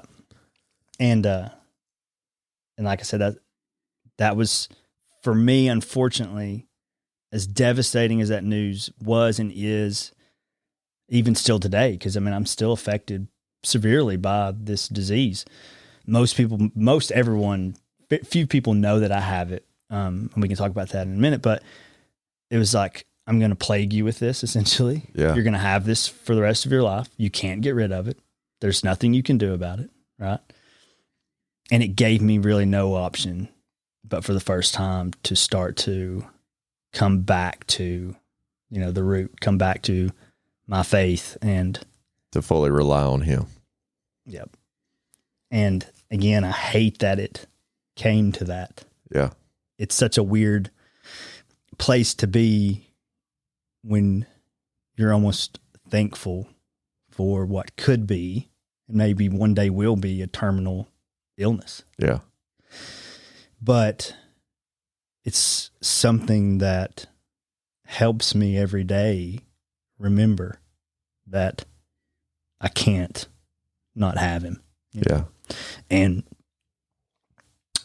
I've since had this idea of, when I think about, my liver disease, this idea of life in general and I've compared it before when I've kind of told people the story, is like vacation, right? Like if you plan a vacation and you embark on that vacation, like never one, for most people, unless you're a psychopath, at no point were you like uber stoked about the ride there. Like that's not what you like. That just happens to be a part of. Yeah. Right. And in order to get to the destination, there's a ride, whether that's a plane ride or that's a car ride or a walk or whatever it may be. Yeah. But the focus is on the destination. And then when we go through this life and we become so obsessed, with the ride. Yeah. And we lose focus of where we're going and the destination. And so this disease is like a daily reminder of what, this doesn't matter. Yeah. None of it I agree. What truly matters is where we're going. Yeah. And again, I hate that my stubbornness forced me to, for him to put me in this situation. But I'm also extremely thankful most days, even though some days Kaylee would highly disagree that I'm not. I'm so thankful for this reminder. Yeah. And it doesn't give me an option to forget anymore. It doesn't give me an option to hide from it or distract myself from it. I live with it every day. And the biggest symptom is just exhaustion. Like if you look it up, it's essentially like even in when you've remediated or in remission, yeah, you just deal with chronic fatigue. And from the time I wake up to the time I go to bed, it's just, I'm tired. And I know everybody is. Yeah. And I'm not saying like, oh, I'm more tired, but the disease just makes me exhausted. But it's in that exhaustion that, like I said, I'm able to remind myself of like, you have so much, and just to recenter and refocus on gratitude and grace and forgiveness. And again, I'm not great at it. This is a journey. I'm an infant, but we're not meant to be. We're supposed to live that way, but no human being is able to fully, we're not perfect by any means. 100%. And we can beat ourselves up every day, but you can strive for greatness and you can shoot for the stars. Yeah. But you fail. Yeah. And again, it goes back to what we talked about earlier, these two sort of concepts, if you will, of like, I'm more focused today on the destination, and I try at least, even when things just become very burdensome and complicated or anxious or whatever, I find those times are much shorter. They haven't gone away. Yeah. But I'm able to dig out of them significantly quicker than I used to, because of this reminder of you're focusing on the ride. Yeah. It's not the ride we're focused on. Yeah. It's the destination at the end. It's the vacation that we're going to go on that's going to last forever. Yeah. And so it does help, and it has empowered me more than any success or amount of money or really anything. And so, it's been a huge blessing. And since then, actually, just a couple months ago, for the first time, I got a call from my doctor, and my blood work has been completely normal all year. And I'm not on any medication for the first time since I was diagnosed. Yeah. And so as far as a treatment is concerned, you know, we've found success and it's in what we would consider remission. Yeah. My liver enzymes will still fluctuate from time to time. Like they'll still be off. I do have cirrhosis of the liver. I had that back as early as 2018. I've not had a biopsy since. We bypassed the option essentially to get a biopsy. I think it was last year, just under the understanding of like, hey, there's more. We know that. Anytime you have the inflammation, you've got scarring. And until I really start to have other physical problems, I have a MELD score, which is I think it stands for medical end-life liver disease score. And that's kind of how they measure you of where or when you will go on a transplant list. So at some point, likely I will end up with a higher MELD score, and that will put me on a list. And then that score, as it intensifies or grows, will put me higher on that list. And so hopefully if we get to that point, I'm able to get that. And that doesn't, again, cure the disease. You'll still have it, but it will essentially, if you're able to accept the transplant, then you'll kind of reset the clock. You get a new engine, if you will. Yeah. But yeah, it's a constant reminder. And it's really been the only thing that has ever kept me grounded and focused on my faith and, just like I said, living with a heart of gratitude and just being thankful for even the bad days. Oh yeah. Being there, being able to be present and be with your family. 100%. And I think that the heart of this story of what you just told kind of goes back to what I say, that, you know, when people hear about our story with our kids and what we've been through, they're like, well, God's not going to put more on you than what you can handle. Yeah. And I'm like, no, I'm gonna go a step further with that. God's gonna put just a little bit more on you than what you can handle, so that you turn to Him. 100%. That you know, you're not like, I can handle it myself. I can take care of it. I don't need you, God. He's gonna put more on you than you can handle, and He will test you 100% at some point in time, and get your attention and make you turn to Him, because it's a last resort. I mean, that's the same way with our kids. I'm not gonna say a last resort, but it's the only resort. Yeah. Because no way could me or my wife handle what we've been through with my kids. Just us trying to do it. We would have been in substance abuse. We would have been drowning in something, and probably not on this earth if we hadn't turned our lives to God and said, please help us, please take care of us, and fully, like you said, fully rely on God. I've got a friend that his nickname is Frog. Because I know him. He goes, he grows. And that's what he's got, a bracelet says fully rely on God. And man, that's I think there's no truer statement for this story than that right there. Yeah. And coming back here during that time, I ended up randomly on LinkedIn I had a recruiter reach out about circling actually back to the very beginning of K2, a web developer position at ORNL. So when I first got that diagnosis, I didn't quite have this realization, right? Yeah. Again, we were in a place where we had just now liquidated the business and paid off debts and things like that. And we ended up making out okay. My parents helped me with finalize some things, and this was right before COVID. And I got a message from a recruiter from ORNL on LinkedIn. They were looking for a WordPress web developer, and I had that skill and information kind of on my LinkedIn resume. It's tough to get in out there. I never thought I'd end up out there. Growing up here, a lot of times that's a dream job. It was not even on my radar. And I got a call. I interviewed. It was like bam, bam. I mean, I don't even think it was a week. Wow. That they called and offered me a job. Yeah. I think maybe a day or two before I got the offer from that job, randomly, not on Kaylee's radar. My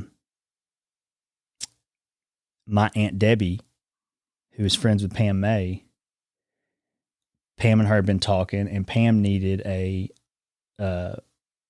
director of marketing at the Rhone Alliance. And my Aunt Debbie was like, my nephew's wife does that because of K2 and everything. She had started working a little bit for K2 when it really grew. And same thing happened. Bam, bam. Called her up. And it was like, I think the next day after having a conversation with her, Pam called her back. Wow. It was like, hey, we'd like to make you an offer on a job. So we were moving back to Roane County was not on our radar. In fact, moving back to Roane County was something that we didn't want to do. We said when we left, like, we'll never go back. Yeah, that's what everybody says. And so I got the diagnosis. It was like maybe 2 weeks later, I got the message on LinkedIn. And then within that same week, or maybe the following week, Kaylee got an offer to come back as well. Wow. So it was like, well, I guess we're going back to Roane County. Yeah. And this was at the very this was actually 2019 at this point, so right before COVID happened, and so we're like, okay, my Aunt Debbie being a realtor, we're like, we need to list her house. She listed our house, so we had like 8 offers or something like that. Wow. We listed it like 8 a.m, and by 5 p.m. we had it under contract. We put like a 30-day turnaround on it. Wow. And started packing up stuff and had nowhere to go back here, and we took those jobs. We packed up everything in the U-Haul and we moved back, and we moved in with my parents. The same time, 2 doors down, my mamaw, she'd fallen on bad health, and she'd actually moved in with my Aunt Debbie and Uncle Artie. And so we ended up buying her house. We renovated it, and then we lived there for a year. During that time, I don't know why, but I had texted Chase Clem and asked him where he went to church. And he told me that he went to the Grove. And I don't even recall. We were still kind of in his mindset of like, we're not doing that. Yeah. That's not what we're going to be. Yeah. And we showed up one morning, and for years after, I don't think we missed a service. Wow. And we found that community, and Tyler and Philip and JT and a gentleman named Grant, who's now back in Athens, and Chase, and just a bunch of people I grew up with, and Riley, and just felt like home again. Like, that church has been so much to us and to our walk. And Philip has been just, I don't talk to him a lot, but just, it's been such a light in our life. Like, the whole church in general has been just an unbelievable blessing. And like I said, it was all purposed. And, you look back at that and think like, you can't draw that up if you wanted to. No, exactly. I could have went after the job at OR now and probably never gotten it. Kaylee could have looked forever here and not landed what she's landed. And so many of those things have led to where we're at career wise now, and really just been able to rebuild, saying that we would never do the business again. You look back at it hindsight and you're like, hey, yeah, that was a traumatic experience. But at the end of the day, as we've now started back, we know what that looks like. We know the cheat code. We learned so much through that of what to do and what not to do, that we've been able to find success again in that. And so it's just like, you can't go back now and deny that every single one of those things, we're just leading to and equipping us to be, where we're at today. And, exactly. And like I said, do not get me wrong. It's so much growth that still needs to happen, but we just feel unbelievably and undeniably blessed by everything that took place and everything that led to, where we're at today, and meeting people like you and getting to work with the foundation. And just, we have such a like give back mentality now, because we just focus so much, on trying to be selfless, and just, it's so rewarding now to be blessed with these talents and these gifts, really, and be able to contribute. But isn't it so crazy? Like, hindsight. Yeah. That you think that this is the worst of the worst, and yes, it was. I mean, I'm not going to downplay that by any means, but to see like God was building you for something. And, I think back on the stupid stuff that I've done, and I worry and pray that Lincoln and Kennedy don't do any of that stuff. Or no. But, like, even though it was the dumbest stuff I've ever done in my life, and I made plenty of mistakes, that's the only way I learned. You can tell me not to do it. I've got to make the mistake to learn it myself. Yeah. But, not to go on a long tangent, but like, all that stuff was building me to where, and to where we are today. Yeah. Like, it's just so hard to see that in the moment. Yeah. Oh, yeah. So going back to your question about like, what would you tell people? Is just take it all in. Like, stop for a minute Yeah. and just know that, with every one of those hurdles and every one of those bad times, like at some point you're going to look back. And if you're willing and accepting, you can see it through his lens and not yours. And when you can get to that point, it's just, you want to talk about medication for anxiety, it makes it so much easier now when things don't go our way to just remember that it's never gone our way. It's not going to go our way. It's not your way. It's not our way. Yeah. Yeah. And like I said, I can't stress enough how much we still struggle, but just overall, man, we're in just such a better place. And I've got two beautiful kids, polar opposites of each other for anybody that might listen that know them. And I've got one that tries me. He's an interesting cat, but I see so much in both of them. And to be honest, again, going back to those things like Kimber, she's still to this day, soccer and some of the social things that we've been able to get her in have helped her so much. But there were several years where she was crippled by anxiety. Wow. Like early on, she had an eating disorder because of it. She was very unhealthy at a time. Kaylee and I were looking through photos just here recently, and we saw a photo one evening I took of her when she was sick, and I mean it was basically a skeleton wrapped in skin, and it was like that was just 2 years ago.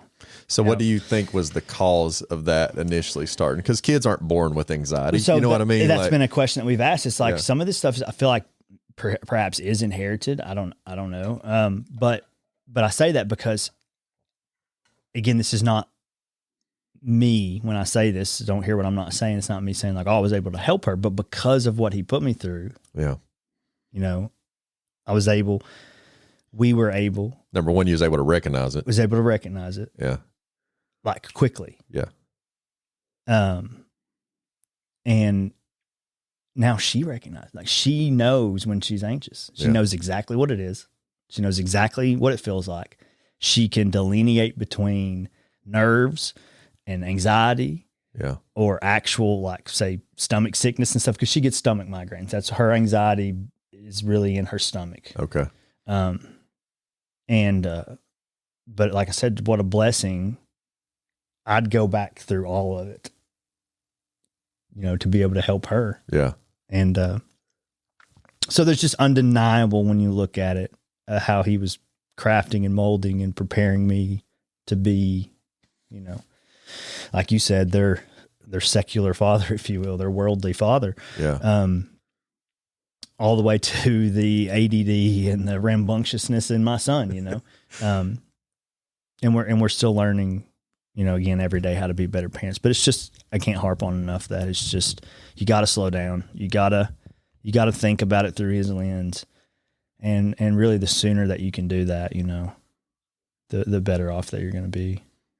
So now I'm pretty sure I know the answer to this, but what you went through, the time you spent away and everything that you've been through, do you feel now that you are more of a present father, present husband, more aware that whenever you do get busy with work, because that's, I understand your mentality of, we're going to go and do what we can, but are you more aware yourself of whenever you start to travel down that path to divert you away from being 100%. With your family? Yeah. 100%. Yeah. And because, and if you know my wife, you may not, she's an interesting young lady. She's great. She's amazing. Yes, she is. You have to really get to know her, though, to understand that she's very similar to me. Like on the surface, she's complete opposite. Yeah. But, and even she will have to slow down. But she helps calibrate our family probably more than anything or anyone. So she recognizes most of the time before I do. But I certainly do. Yeah. And there was a time where she would attempt to insert the governor and throttle things down, where I would fight back on it, and now it's such a blessing because it's like, if I'm not seeing it, it takes just a short conversation before it's like, yeah, you're right.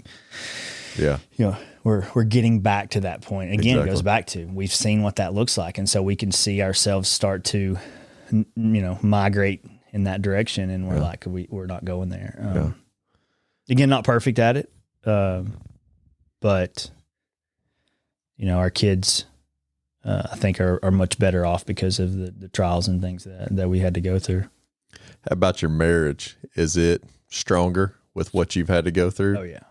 Yeah. From hitting the highs to highs, the lows to lows, and then back now to where you are today. Do you feel like that helped your marriage? Yeah, 100%. I mean, we, like anybody, we struggle. We go through the peaks and valleys like everybody. Yeah. But the biggest thing that we've taken from all of it is that, the way in which we communicate. Like, growing up, my mom was always like,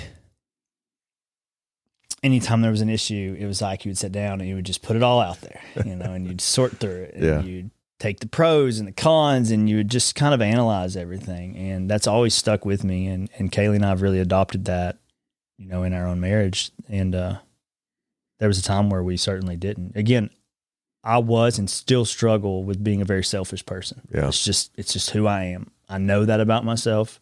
I try not to be. I get my mindset on like, this is what we're going to do, or this is what we're going to create, or whatever. This is where we're going to go. Yeah.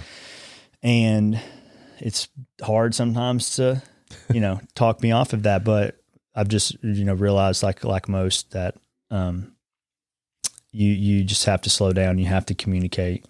And so we kind of take that same approach. We have the difficult conversations. We don't let things boil. That was a learned behavior on her part because she's not a talker. In the beginning, she didn't want to talk about her feelings at all, any of them.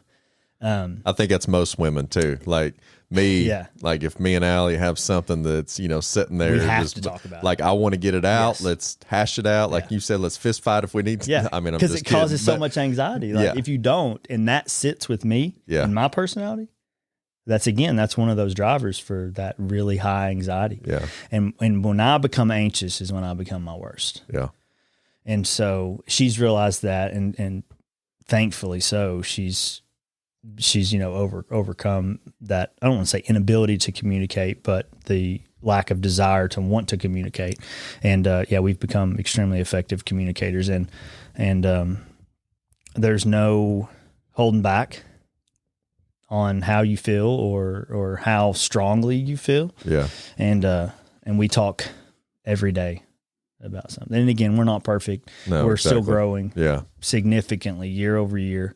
But I think that's one of the huge, like, especially in my field, is being in the firefighting industry. Like, we have to communicate. Mm-hmm. There is no, mediocre there. Like, you have to have clear, concise communication. And I tell my wife all the time, like, we need triple C here because I need clear, concise communication on what's going on in our relationship, what's going on with the foundation, what's going on with the kids, because, that can get skewed. And that once that gets skewed a little bit, and every day can cause a bunch of problems. 100%. And especially when you're doing essentially business together, right? Yeah. That's something you've heard us on calls before joke.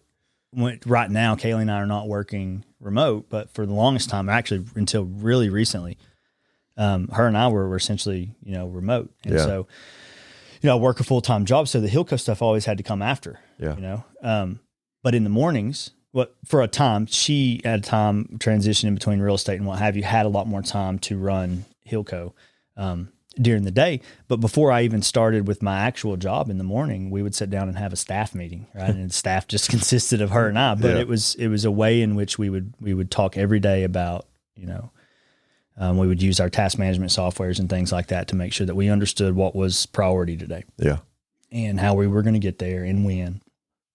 And what have you. And part of that was also making sure that we hit those metrics in order to be able to put it down and spend the time with the family or go together to a soccer practice. Sometimes, unfortunately, going together to a 2-hour soccer practice and getting to sit there and watch our daughter do something that she loves, but talk with friends. The Cooks are really good friends of ours, and their daughter's in the same on the same soccer team. So some of that fellowship is scheduled almost. Yeah, and, exactly. For some people, they don't maybe understand quite how busy, the day to day is with us and with fellow business owners. I love being around folks like you because, you get it. And that's not a dig at anybody that doesn't. Yeah. I envy a lot of people that don't 100%, have yes. those burdens from time to time, and they're rewarding as much as they are a burden sometimes. But yeah, that again, going back to that effective communication. I mean, we talk constantly, and we have to because we do business together too. Exactly. Yeah. And we both are at an age and a time in our careers where we're really pushing those along, and that comes with a lot of responsibility. I just took a leadership position at O&L, which has been a huge learning curve. New in that space for me. And so it's a lot, but, well, even if you don't have a business, your relationship is your business, and you have to communicate with that, like regardless of what it is. Yeah. You said something about the triple C's. In the military, we have a thing called an AAR. It's an after action review, right? Yeah. And we kind of do that in our own lives. It's like we've adopted some business tactics, if you will, or military tactics, and we have implemented them even into our relationship. And so we don't formalize it like we're going to sit down and have an after action review, but in the military, you do an exercise, you do a training, you do a mission, you do what have you. And then after the fact, you get together and you do an after action review. And typically what that consists of is you have the group put out 3 sustains and 3 improves, right? Yeah. 3 things we did good and we want to continue to do well, and 3 things that we didn't do well and we want to improve on. And so during those staff meetings, right, or what have you, we would find that we do a lot of that. Yeah. And that's both business and relationship. Yeah. Like, what are things that you and I in our relationship are doing really well, whether that's honoring each other or serving each other or not sometimes, because we both go into phases where we're not doing a really just good almost job. in passing and just. But being open to communicating that and understanding what each other needs and just constantly reflecting on it, and a conscious and selfless effort to improve it has been just instrumental. I think that's awesome, though, that you all have a quote unquote staff meeting, man. Yeah. I mean, that's like great advice to anybody out there. You think about how much time you spend on your phone, how much time you spend on TV or doing dishes or anything that, diverts you away from your relationship, to take the time, whether it be wake up early or stay up late at night, however, connect with your spouse during the day and communicate everything you just said is huge. And if there's any other business owners that, listen to this, I would challenge them to kind of start to look at how they run their business and think about things that they can adopt, for their family. I mean, again, being as busy as we are, we have an app that we use called Cozy, and it has everything on it. And then we use another software called HubSpot for task management. And because of the broadness of both our life and our business and the chaos that is, right, we kind of approach it in like a project management angle, if you will. Yeah. And we narrow the focus every day so that during that staff meeting and when we step out of those conversations, we know what's priority and where our attention is focused today. Yeah. And knowing that as long as we hit those metrics, then we're building, and sort of wrangling the more broad scope with the business. We've got deadlines and stuff constantly for clients or what have you. And so when you look at all of it, it becomes very overwhelming. But when you're able to have that organization and that communication, you can narrow the focus to just take care of the things that matter today. Yes. And also build in that time for the unknowns and the family time and the children and homework and chores and things. Again, we run to the extent where we will look at certain things in our life and make the conscious effort to pay for certain things to be done that some people might not would, but because that gives us 2 extra hours to work on a project. Yeah, that's true. And that money, right, more than pays the return. It's like the cost of goods sold, basically, right? Yeah, your return on investment. Return on investment is leaps and bounds above something as simple as like mowing the yard or doing the landscaping or whatever. Exactly. So we really do run our life like a business, and for us, not for everybody, I'm sure, but it's been a huge improvement and a huge blessing. Something we didn't do during the K2 days. Yeah. So again, going back full circle is like that. Lessons learned. It's just everything's prepared. Yeah, right? Exactly. Now, don't tell me you don't throw on the white New Balances with the knee-high socks and the And mow jorts the and go yard. out there and mow out. You know, for 3 years I've been saying, and if Maverick Martin ever listens to this, I've been saying for 3 years that I'm going to mow my own yard. But one, he does such a good job, and two, He does such a good job. he does such a good job. So I haven't gotten to that point, and I will tell myself next year that this year I'm going to mow it myself, and then I won't. No, that's huge though, because that's one. I'm a big DIYer. I'm a big. Yeah. I'm gonna say I'm a penny pincher, but if I can do a job like I'm gonna do it myself. building whatever Right. and save the money, I'm gonna do it versus paying somebody to have it done. 100%. And Allie is your mindset Yeah. of no, I need you to take care of this project, which will bring a bigger return on investment versus Yeah. the money that we're going to save on this. And Yeah. it's so hard for, I guess, blue collar, hands on, whatever you want to call me. Like that's what, that's where I try to focus on and need to broaden. So that's, one thing I can honestly say, like we started taking on, started taking on the task of cleaning the house instead of paying somebody to come in Right. and clean the house. Like, but now as I'm doing it, I'm like, dude, I could, like you said, I could take this hour. I could be editing videos. Or I could be exactly. Yeah. Yeah. It's a trade off, and and again, like anything, those things ebb and flow, and I think it's just an extremely rewarding, like, responsibility. Yeah. And at this point, I think even like with the Hillco stuff, it's like any extra income is fantastic. Yeah. But we really just get a lot of enjoyment on helping our clients, and we're offering a service in this area that is, I think we're one of the very few, I guess formalized businesses, if you will, that do what we do in this area. And I'm sure there's other individuals that do it and do it much better than we do, but we don't focus all that much on like the monetary side of it anymore. Yeah. It's just the giving back almost, or helping other business owners, or again, working with foundations. And some of the most rewarding things we do is some of those calls that we've had with you. And we talked about just the other day, like the growth of KLF just over the past, year or more, even just as the brand, but the ideas that we're able to bounce off of each other. And then as of recently, to start to see some of those ideas finally, Allie, come to life. Yeah, exactly.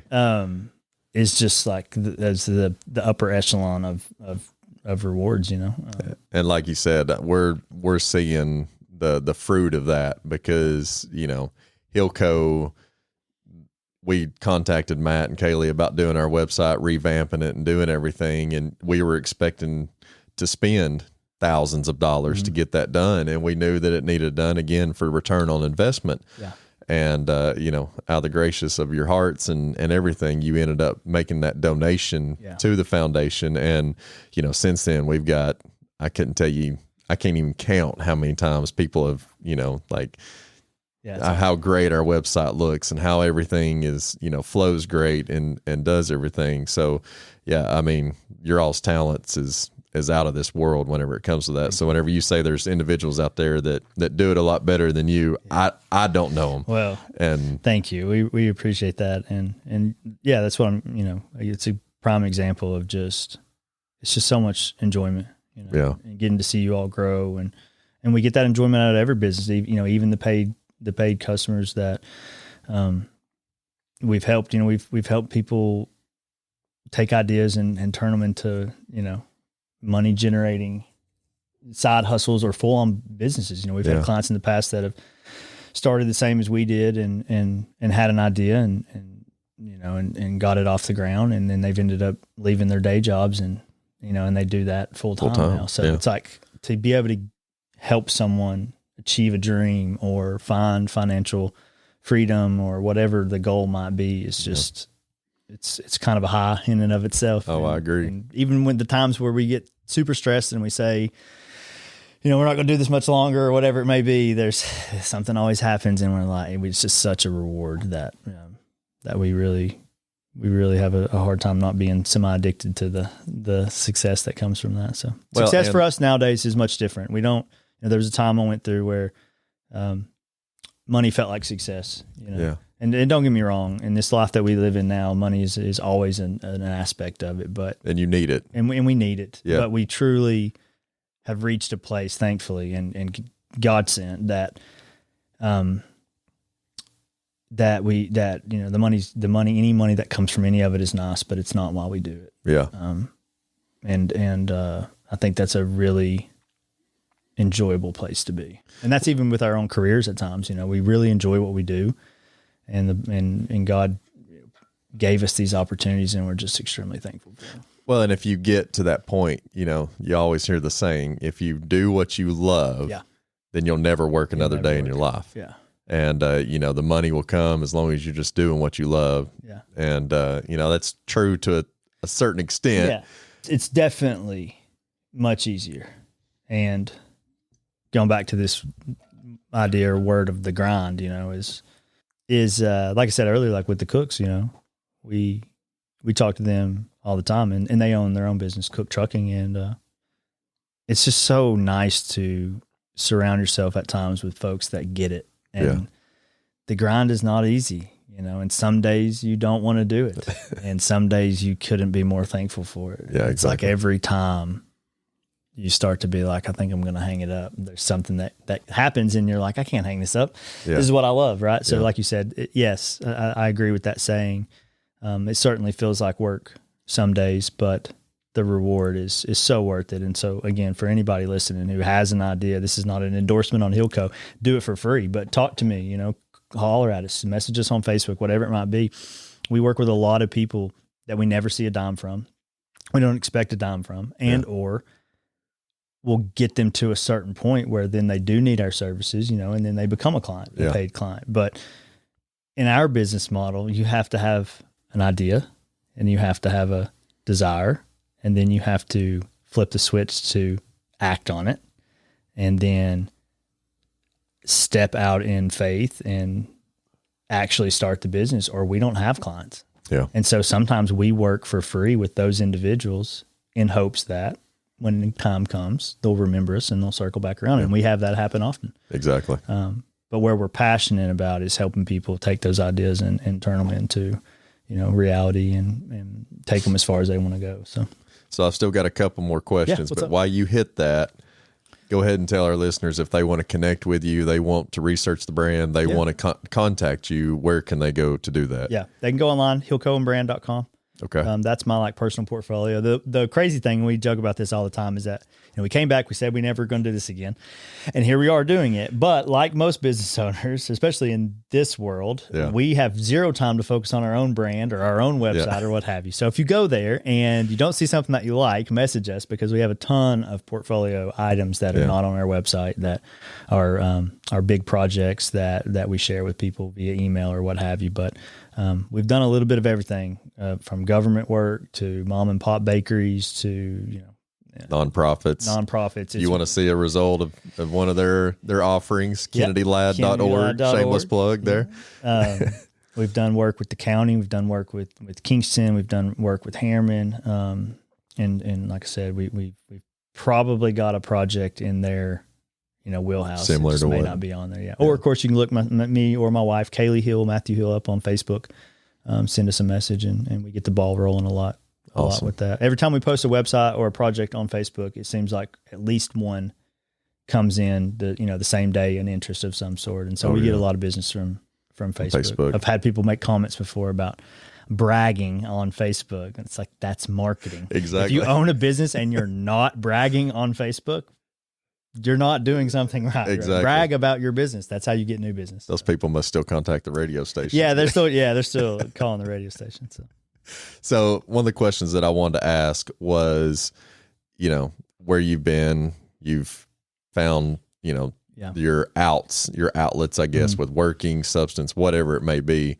But now coming back around full circle to where we are, like you've got a full-time position. Your wife's got a full-time position. Your kids go to school. You and your wife own Hillco and Brand on the side. How do you juggle all of that while still being a present father, while still being a present husband? Yeah. Again, it goes back to the communication, the organization. If you go back to some of those earlier conversations we've had today about my anxiety and things like that, and understanding that it's the control part of it, we stay uber organized. I mean, again, if we had a way to screen share, I'd show you my cozy calendar, because it literally has days where it's like change the air filters. They're reoccurring. It happens every month. Do you recommend scheduling that time on there? Like me and my wife, an hour here. Yes. Or my kids' time 100%. here, Okay. 100%. We'll put everything. I mean, Kaylee just a day or two ago, she bought tickets to see Moana 2, right? And that's on our calendar. So we know that day, right? Things that are in HubSpot, this, that, and the other. But when this time comes around, 6, whatever time it is, Yep, shut down. Everything's done Yeah. for that block of time. Yeah. And again, some people that may be listening are like, that's insane. Again, if you're in our boat and a business owner and super busy or what have you, I think it's a viable option. But even if you're not, I think it's a viable option, because it does help you recenter and prioritize family time or communication. Man, I've had dinner dates with my wife are on our calendar. I've had, field trips. I cannot stress you enough. Everything is in there, from reminders to actual, blocked out time. We know every dollar that comes in.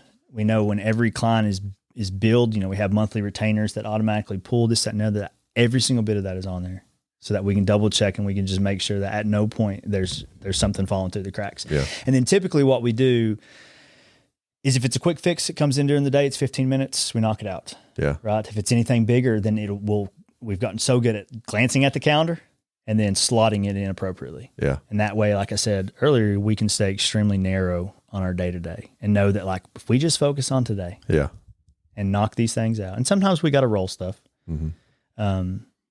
Then we're keeping pace.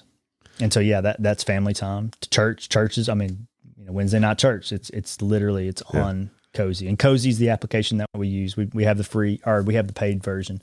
We started with the free one, and I think you couldn't do reoccurrings or something. And so we ended up getting the paid one. We've had it now for probably 3 years, and we pay for it. It's on our Cozy calendar when it renews.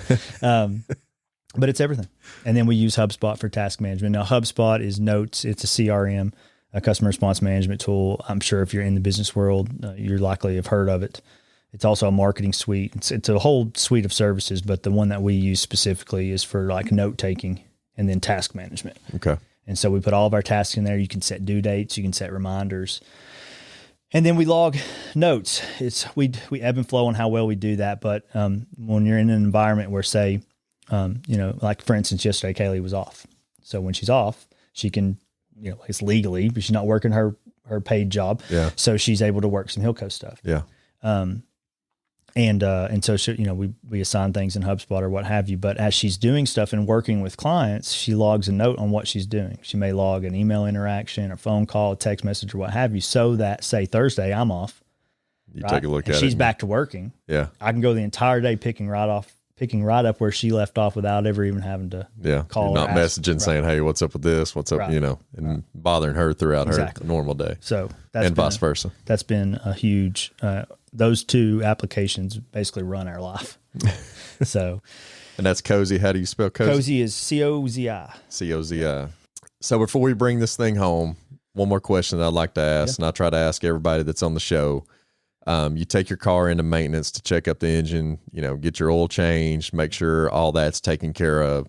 So let's put that into your marriage and parenting perspective. What is one or two things that you do to check up or maintenance your marriage and, being a father that to keep the engine running and running smooth and well? Yeah. Again, it's kind of, I don't think we have to be as deliberate necessarily in reflecting on that aspect, but because of the organization and kind of the daily way in which we run our lives and how we're sort of forced into it. When you plan and you are so, as structured as we are, it really exposes vulnerabilities, if you will. Yeah. And you kind of naturally catch them before they become a problem. I mean, we can look at a calendar and look at a week and go, that ain't going to work. Yeah. Like, there's zero time for the kids, or there's zero time for you and I. We don't get away a lot, just her and I. It's something that we we want to start doing more of. Yeah. Every now and then we'll take a weekend trip or even just a date night, and it's so rewarding. It is something every time we do it, we're like, we got to do more of this. Yeah, it's needed. It's so needed. Yeah. We do so much together though, both the obvious parenting, but business and stuff like that. And especially at a time where we were both, remote, even though I was working my day job full time, she's there. Yeah. It was together. And vice versa. Yeah. So every time I get off a call, which is constantly, and I get up and go get a drink or refill my coffee, I see her, I get to hug her, I get to talk to her for a few minutes and then back to work. And so most people would hate that. Some people would hate that. And there's times I'm sure where we hated it, but we were spoiled in that aspect because, and we found that now that we've gone back to work, when we both did go back on site, this was the first time I'd really gone back on site full time since pre-COVID. Yeah.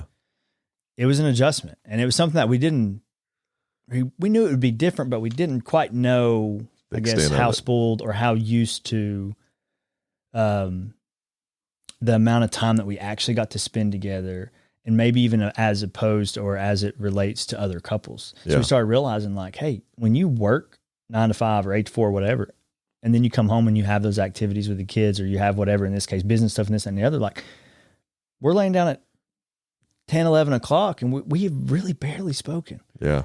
So I think it's become even more crucial now to, again, just schedule time together. And, last Saturday was a perfect example. If you look on our Cozy, because of how we do things, I bet if you go through the rest of this year, I bet if you go all the way 12 months, you'd be hard pressed to find 5 days that don't have something on them. Yeah. And this past Saturday, we didn't have anything. The whole day was empty. Wow. So we ended up working the entire day to get caught up on a bunch of things.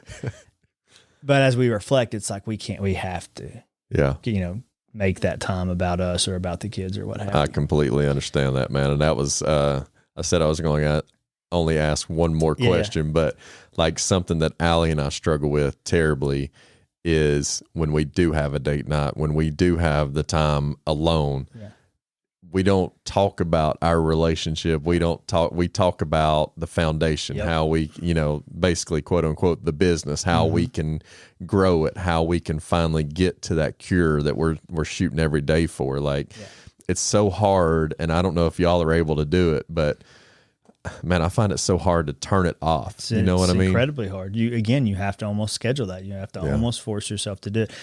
When we get I will say this, one of the things, in the past, we've gone on at least 2, if not more, week-long vacations. And for us, we truly do turn it off then. In fact, we notify customers and clients ahead of time. Obviously, work knows. And there's been times recently where we've not even brought a computer. Wow. And that's so hard with what we do. I mean, you all do digital for the most part. Well, and it's so hard too. And it's so hard for any business owner. But in our business, some of what we do is other people's well-being. Yeah.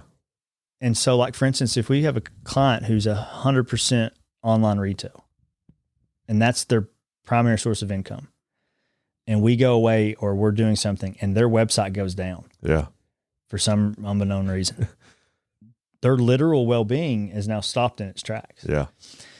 And we've had instances like that, especially back when I was in the military, and that really was a difficult situation. But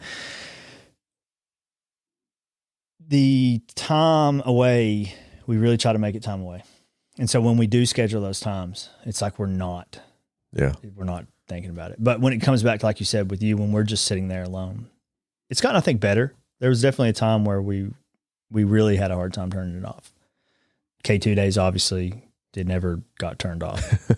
So again, that was a learning experience. But I think ultimately, again, at the end of the day, you have to force yourself to just be present. And when you go back, when you said like the checks and stuff, what kind of oil changes and things like that do you do?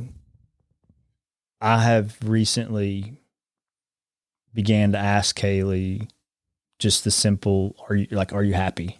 Yeah. Are you content? And if not, what can I do? And so me being naturally a selfish person, I've had to really teach myself and force myself to think about her and what she needs, because I'm providing, I'm grinding, I'm dadding, I'm husbanding, what else do you want from me? Yeah, exactly. But oftentimes it's a lot more. Yeah. Right. And just because I think I'm doing a really good job at those things doesn't necessarily mean that. Yeah. You're blind to what she needs. And again, being a selfish person by nature, it's been kind of an eye opener. Now, she always says that she's happy and that she's content and all the things, but no, what do you really mean? No, I'm just right. But she would and has at times said what she needs that I'm not giving her, know? And maybe that's just something as simple as like being so laser focused most days and driven. Like we've had this conversation lately of like gentleness. Like sometimes she just wants me to just be more gentle with her, whether it's with my words or, the way in which I approach her about business stuff, because that's another thing. When you do business with your wife, when it comes crunch time, sometimes you fall back on, especially like with you being a firefighter and me being ex-military and what have you. It's like, we don't have time for feelings. It's just, this has to get done. And so then your tone changes and the chemistry gets off. Yep. And it becomes hard to just turn off business and personal and what have you. And so I've just been trying to be a lot more cognizant lately of like being milder and gentler and like, what do you need from me? And am I meeting your needs? Right. I had to check myself the other day because that same, I don't remember exactly what it was, but like Allie started getting emotional on me and I was like, this is not the time, we don't have time for to emotions. get, exactly. We do not have time to sit here and cry. It is go time. Let's go. And I had to go back and apologize for that later. But, literally, like you said, our mentality is we'll cry later. Yeah. Let's get it done. Yeah. Let's do it. 100%. And I found myself in that exact situation. Kaylee doesn't cry. It takes a lot to get her upset. That's the same way with Allie. Yeah. In those moments, sometimes where I'll see her start to tear up, I'm just like, hey, what a dirtbag. Yeah. Which makes it worse because. Makes it worse. Yeah. Like, it takes so much. What a dirtbag, meaning I'm inward reflecting, not her. Yeah. Right. Yeah. But it's just like, what have I done to get here? And so again, all of that kind of is spoiled up into an oil check or an oil change, like you said. Just stop long enough to say, are your needs met? Yeah. And I know maybe that goes against what some people think, or maybe that's us as men being a little more submissive, but it's not that. In fact, I think it's the complete opposite. Oh, I agree. When we do best and Kaylee lets me lead, like she puts blindfolds on, Yeah. Which is amazing. And I know a lot of people at times go through periods of their relationship where they struggle with that power dynamic. But when she's in her feminine and allows me to be, in my masculine leading kind of personality, like we thrive.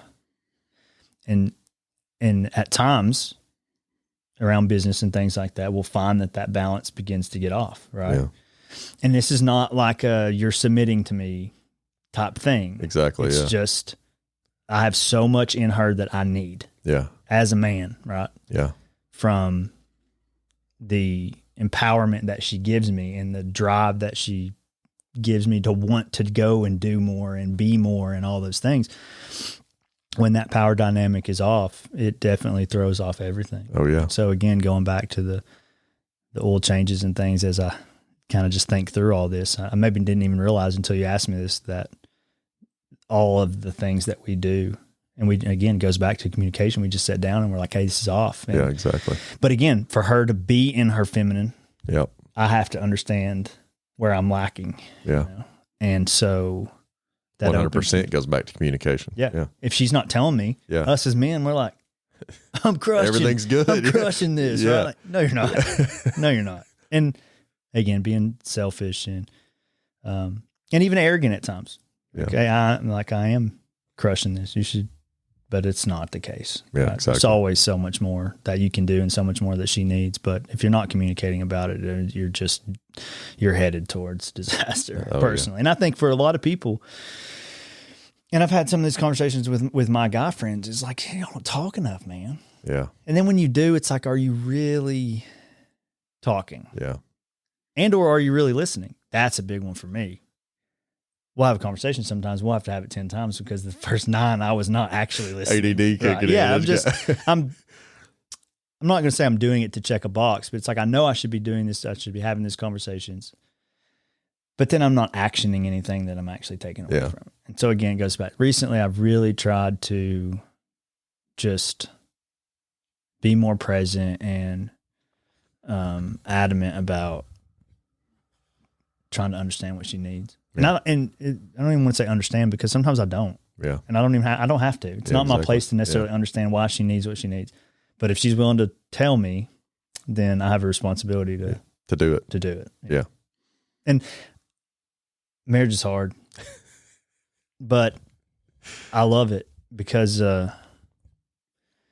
it, as hard as it is, and we just had this conversation over the weekend, I don't know where I would be had I not ended up with Kaylee. Yeah. And she's extremely mild-mannered, and like I said, if anybody's listening that knows her, she's a special breed, but she just helps me like ground myself. Yeah. And she's so supportive. Like I said, she lets me she puts on blindfolds and is like, whatever. Yeah, exactly. Whatever you think, you know? Yeah. And that's huge too. Like I know so this big. is a dad show. This is, men, I hope are listening to this and getting something out of it. But if there's any women out there, like, I know the whole movement of, women empowerment and all that. And I get it 100%, but just like Matt said, being supportive of your husband and not degrading and, anything of that nature means the world to us men.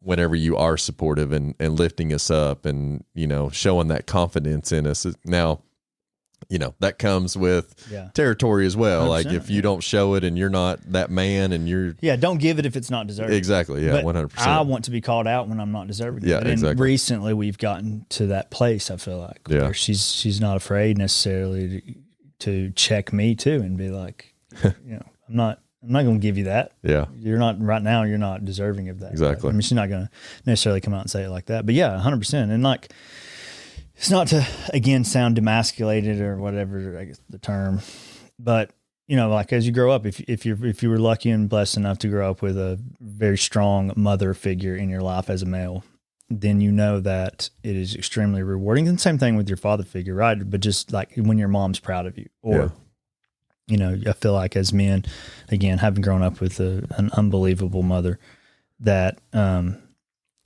mom empowered me so much growing up. And so, to your point, when your wife is exhibiting those characteristics, it is so empowering. And exactly. For us, it really, at least for me, and I think this is the case for a lot of guys, it really does make you want to be better. It makes you want to change. It makes you want to work harder. It makes you want to do everything, parent better, like whatever it may be.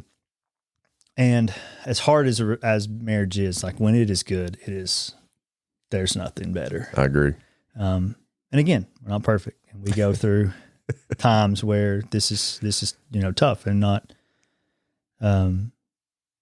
But we are so much better today than we've ever been. And I guess to really summarize all of it is like you got to put in the work. Yeah. And when you get to a place where you're no longer willing to put in the work, I think it's a very, very dangerous place to be. Yeah. And I think that all starts with just open and honest and accepting communication. Yes. When you're going into marriage in these days and you're 52% likely to get divorced, yes, you have to work on it. You have to maintenance it. You have to check up on it, or it's going to go. Like you're going to end up in divorce and, lasting, like what me and Tyler was talking about on the last podcast, man, that's a lasting impression whenever your parents get divorced, whether it happens at an early age or a late age. It still affects you. It affects the children for the rest of their life. So I'm glad you bring that up because when you're younger, for anybody that may be younger and just starting out, Jake Lehman, just kidding, baby Jake. Those early years are, it gets very cliche, but like they are hard, Yes. very hard. Yeah.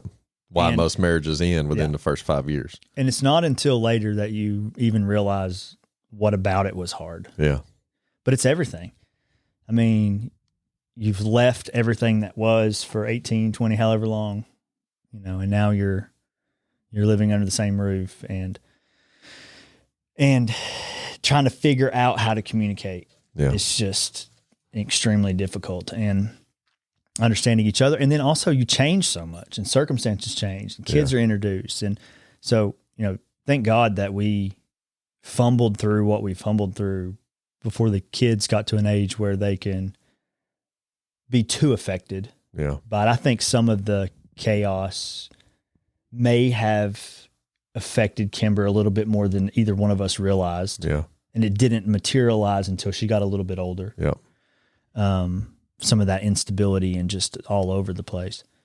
But now we realize more than ever how much of an effect that you have on your kids. Cause again, this is just yesterday. Kaylee picked me up. She picked me up. She came to the dentist because I had some work done on my tooth, and we were standing out by the car and we were hugging and we were laughing, but we were cracking up about something. And the kids were in the car. And at one point, one of them opened the door and was like, "What are y'all laughing about?" But Kaylee sent me this message because Kimber had her iPad and she was texting Kaylee while she was in the car, but she didn't have internet service. So when it came through, when she got back home and she got on Wi-Fi, it came through and it said POV. How she knew that meant point of view, it's unbeknown to me.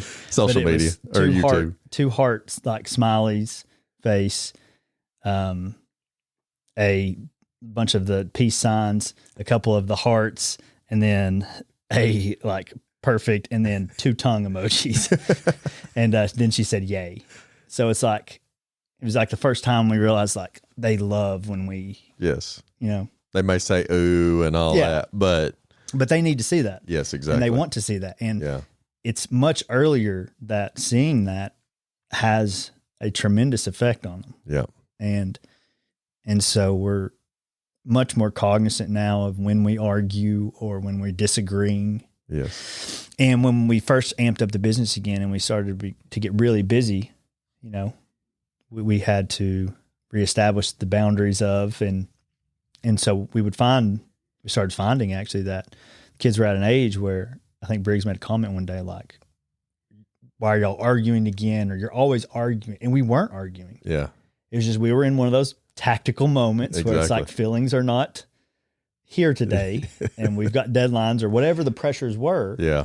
And we were talking to each other in a non-gentle way. And so it just like over this past year, we've started to just realize so much of like what affect our relationship has. And Yeah. everybody knows that. Exactly. But you still don't quite.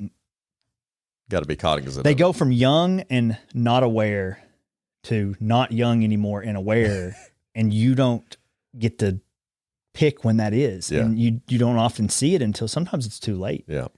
And so now we're kind of, I don't want to say undoing because it wasn't devastating or detrimental to them, but we're very much more aware Yeah. of just something as simple as like how we're talking to each other. I agree because Lincoln and Kennedy both, like you said, me and Allie would just be talking like we're not even remotely arguing. We're just talking, Yeah. and not even in a hateful way. Yeah. And they'll pop up and say, "Stop arguing." Yeah, are y'all mad at each other? Yeah, Yeah. exactly. Like, no, we're just talking. Yeah. And then, no, you're not. Yeah. But yeah, like you said, and I agree 100% not to do it in front of the kids. Like even if you are arguing, if you have to let emotions out, be adult and mature enough to say, "Let's take this in another room, like away from the kids, or we'll hold it till later." And I'll be honest, we are just now finding that maturity in the way in which we communicate because we've been such communicators. Yeah. We've just openly let it fly. Yeah. And like they're got headphones on, they're in the back of the car. Well, they've deliberately turned it down to listen to what we're saying. I agree. And it just is like, here's another level, now we can't even talk when we want to talk. So we already can't use the bathroom whenever we want to. So I understand 100%. Is there anything else that you'd like to talk on that you hadn't? I don't think so, man. Okay. It's been good. Man, I've loved it. I've enjoyed it. Appreciate it. I was all over, but it's been good. I came into this today and like anybody, I think a little nervous, but I was excited to do it. I didn't exactly know, how it would go, but I'm thankful that you invited me. And look, again, for anybody that might be listening, like that either knows me or doesn't know me, I'm not perfect by any means, but I love helping people, and I love when people bring me their problems, and I don't have the right answers. But if I have an answer and it helps you, then I'm here for it. So I hope if anybody takes anything away from it, is like, I'm an open book. I love to talk, clearly. That's the issue with the 2.5 hours or whatever we've been at this, is we both love to talk. Yeah. But yeah, Hilco and Brand, if you ever need anything business related, hit us up. If you want to talk personally, if I know you or I don't, it doesn't matter. Just hit me up on Facebook, and I would love to talk to you and help you through, especially around anxiety and depression. It's real, and I get it. And, if I can help one person, it'd be a win. I agree 100%. That's always been my theory. And even, everything with the foundation, like if we can help one person, all the work is more than worth it. Beyond worth it. Yep. Please reach out to Matt if you have any issues, any advice with business, with websites, with digital marketing, or you just want to say, hey, man, I love the podcast. I love the shirt that you're wearing, all the above. So, and if you can't reach out to Matt, reach out to me. I promise you I'll get you in touch with him. But we just want to thank y'all for being here. And Matt, I can't leave without saying, man, I love you. I appreciate you being so vulnerable today and for being here. And man, I really enjoyed it, and just love talking to you, man. Always. Appreciate it, brother. So it's been good. Guys, as always, we love you. We thank you, and we're proud of you. Y'all have a blessed day. Thank you so much. Thank you for listening to the Dad Show podcast. Thank you for listening to the Dad Show podcast. Please like, review, and subscribe.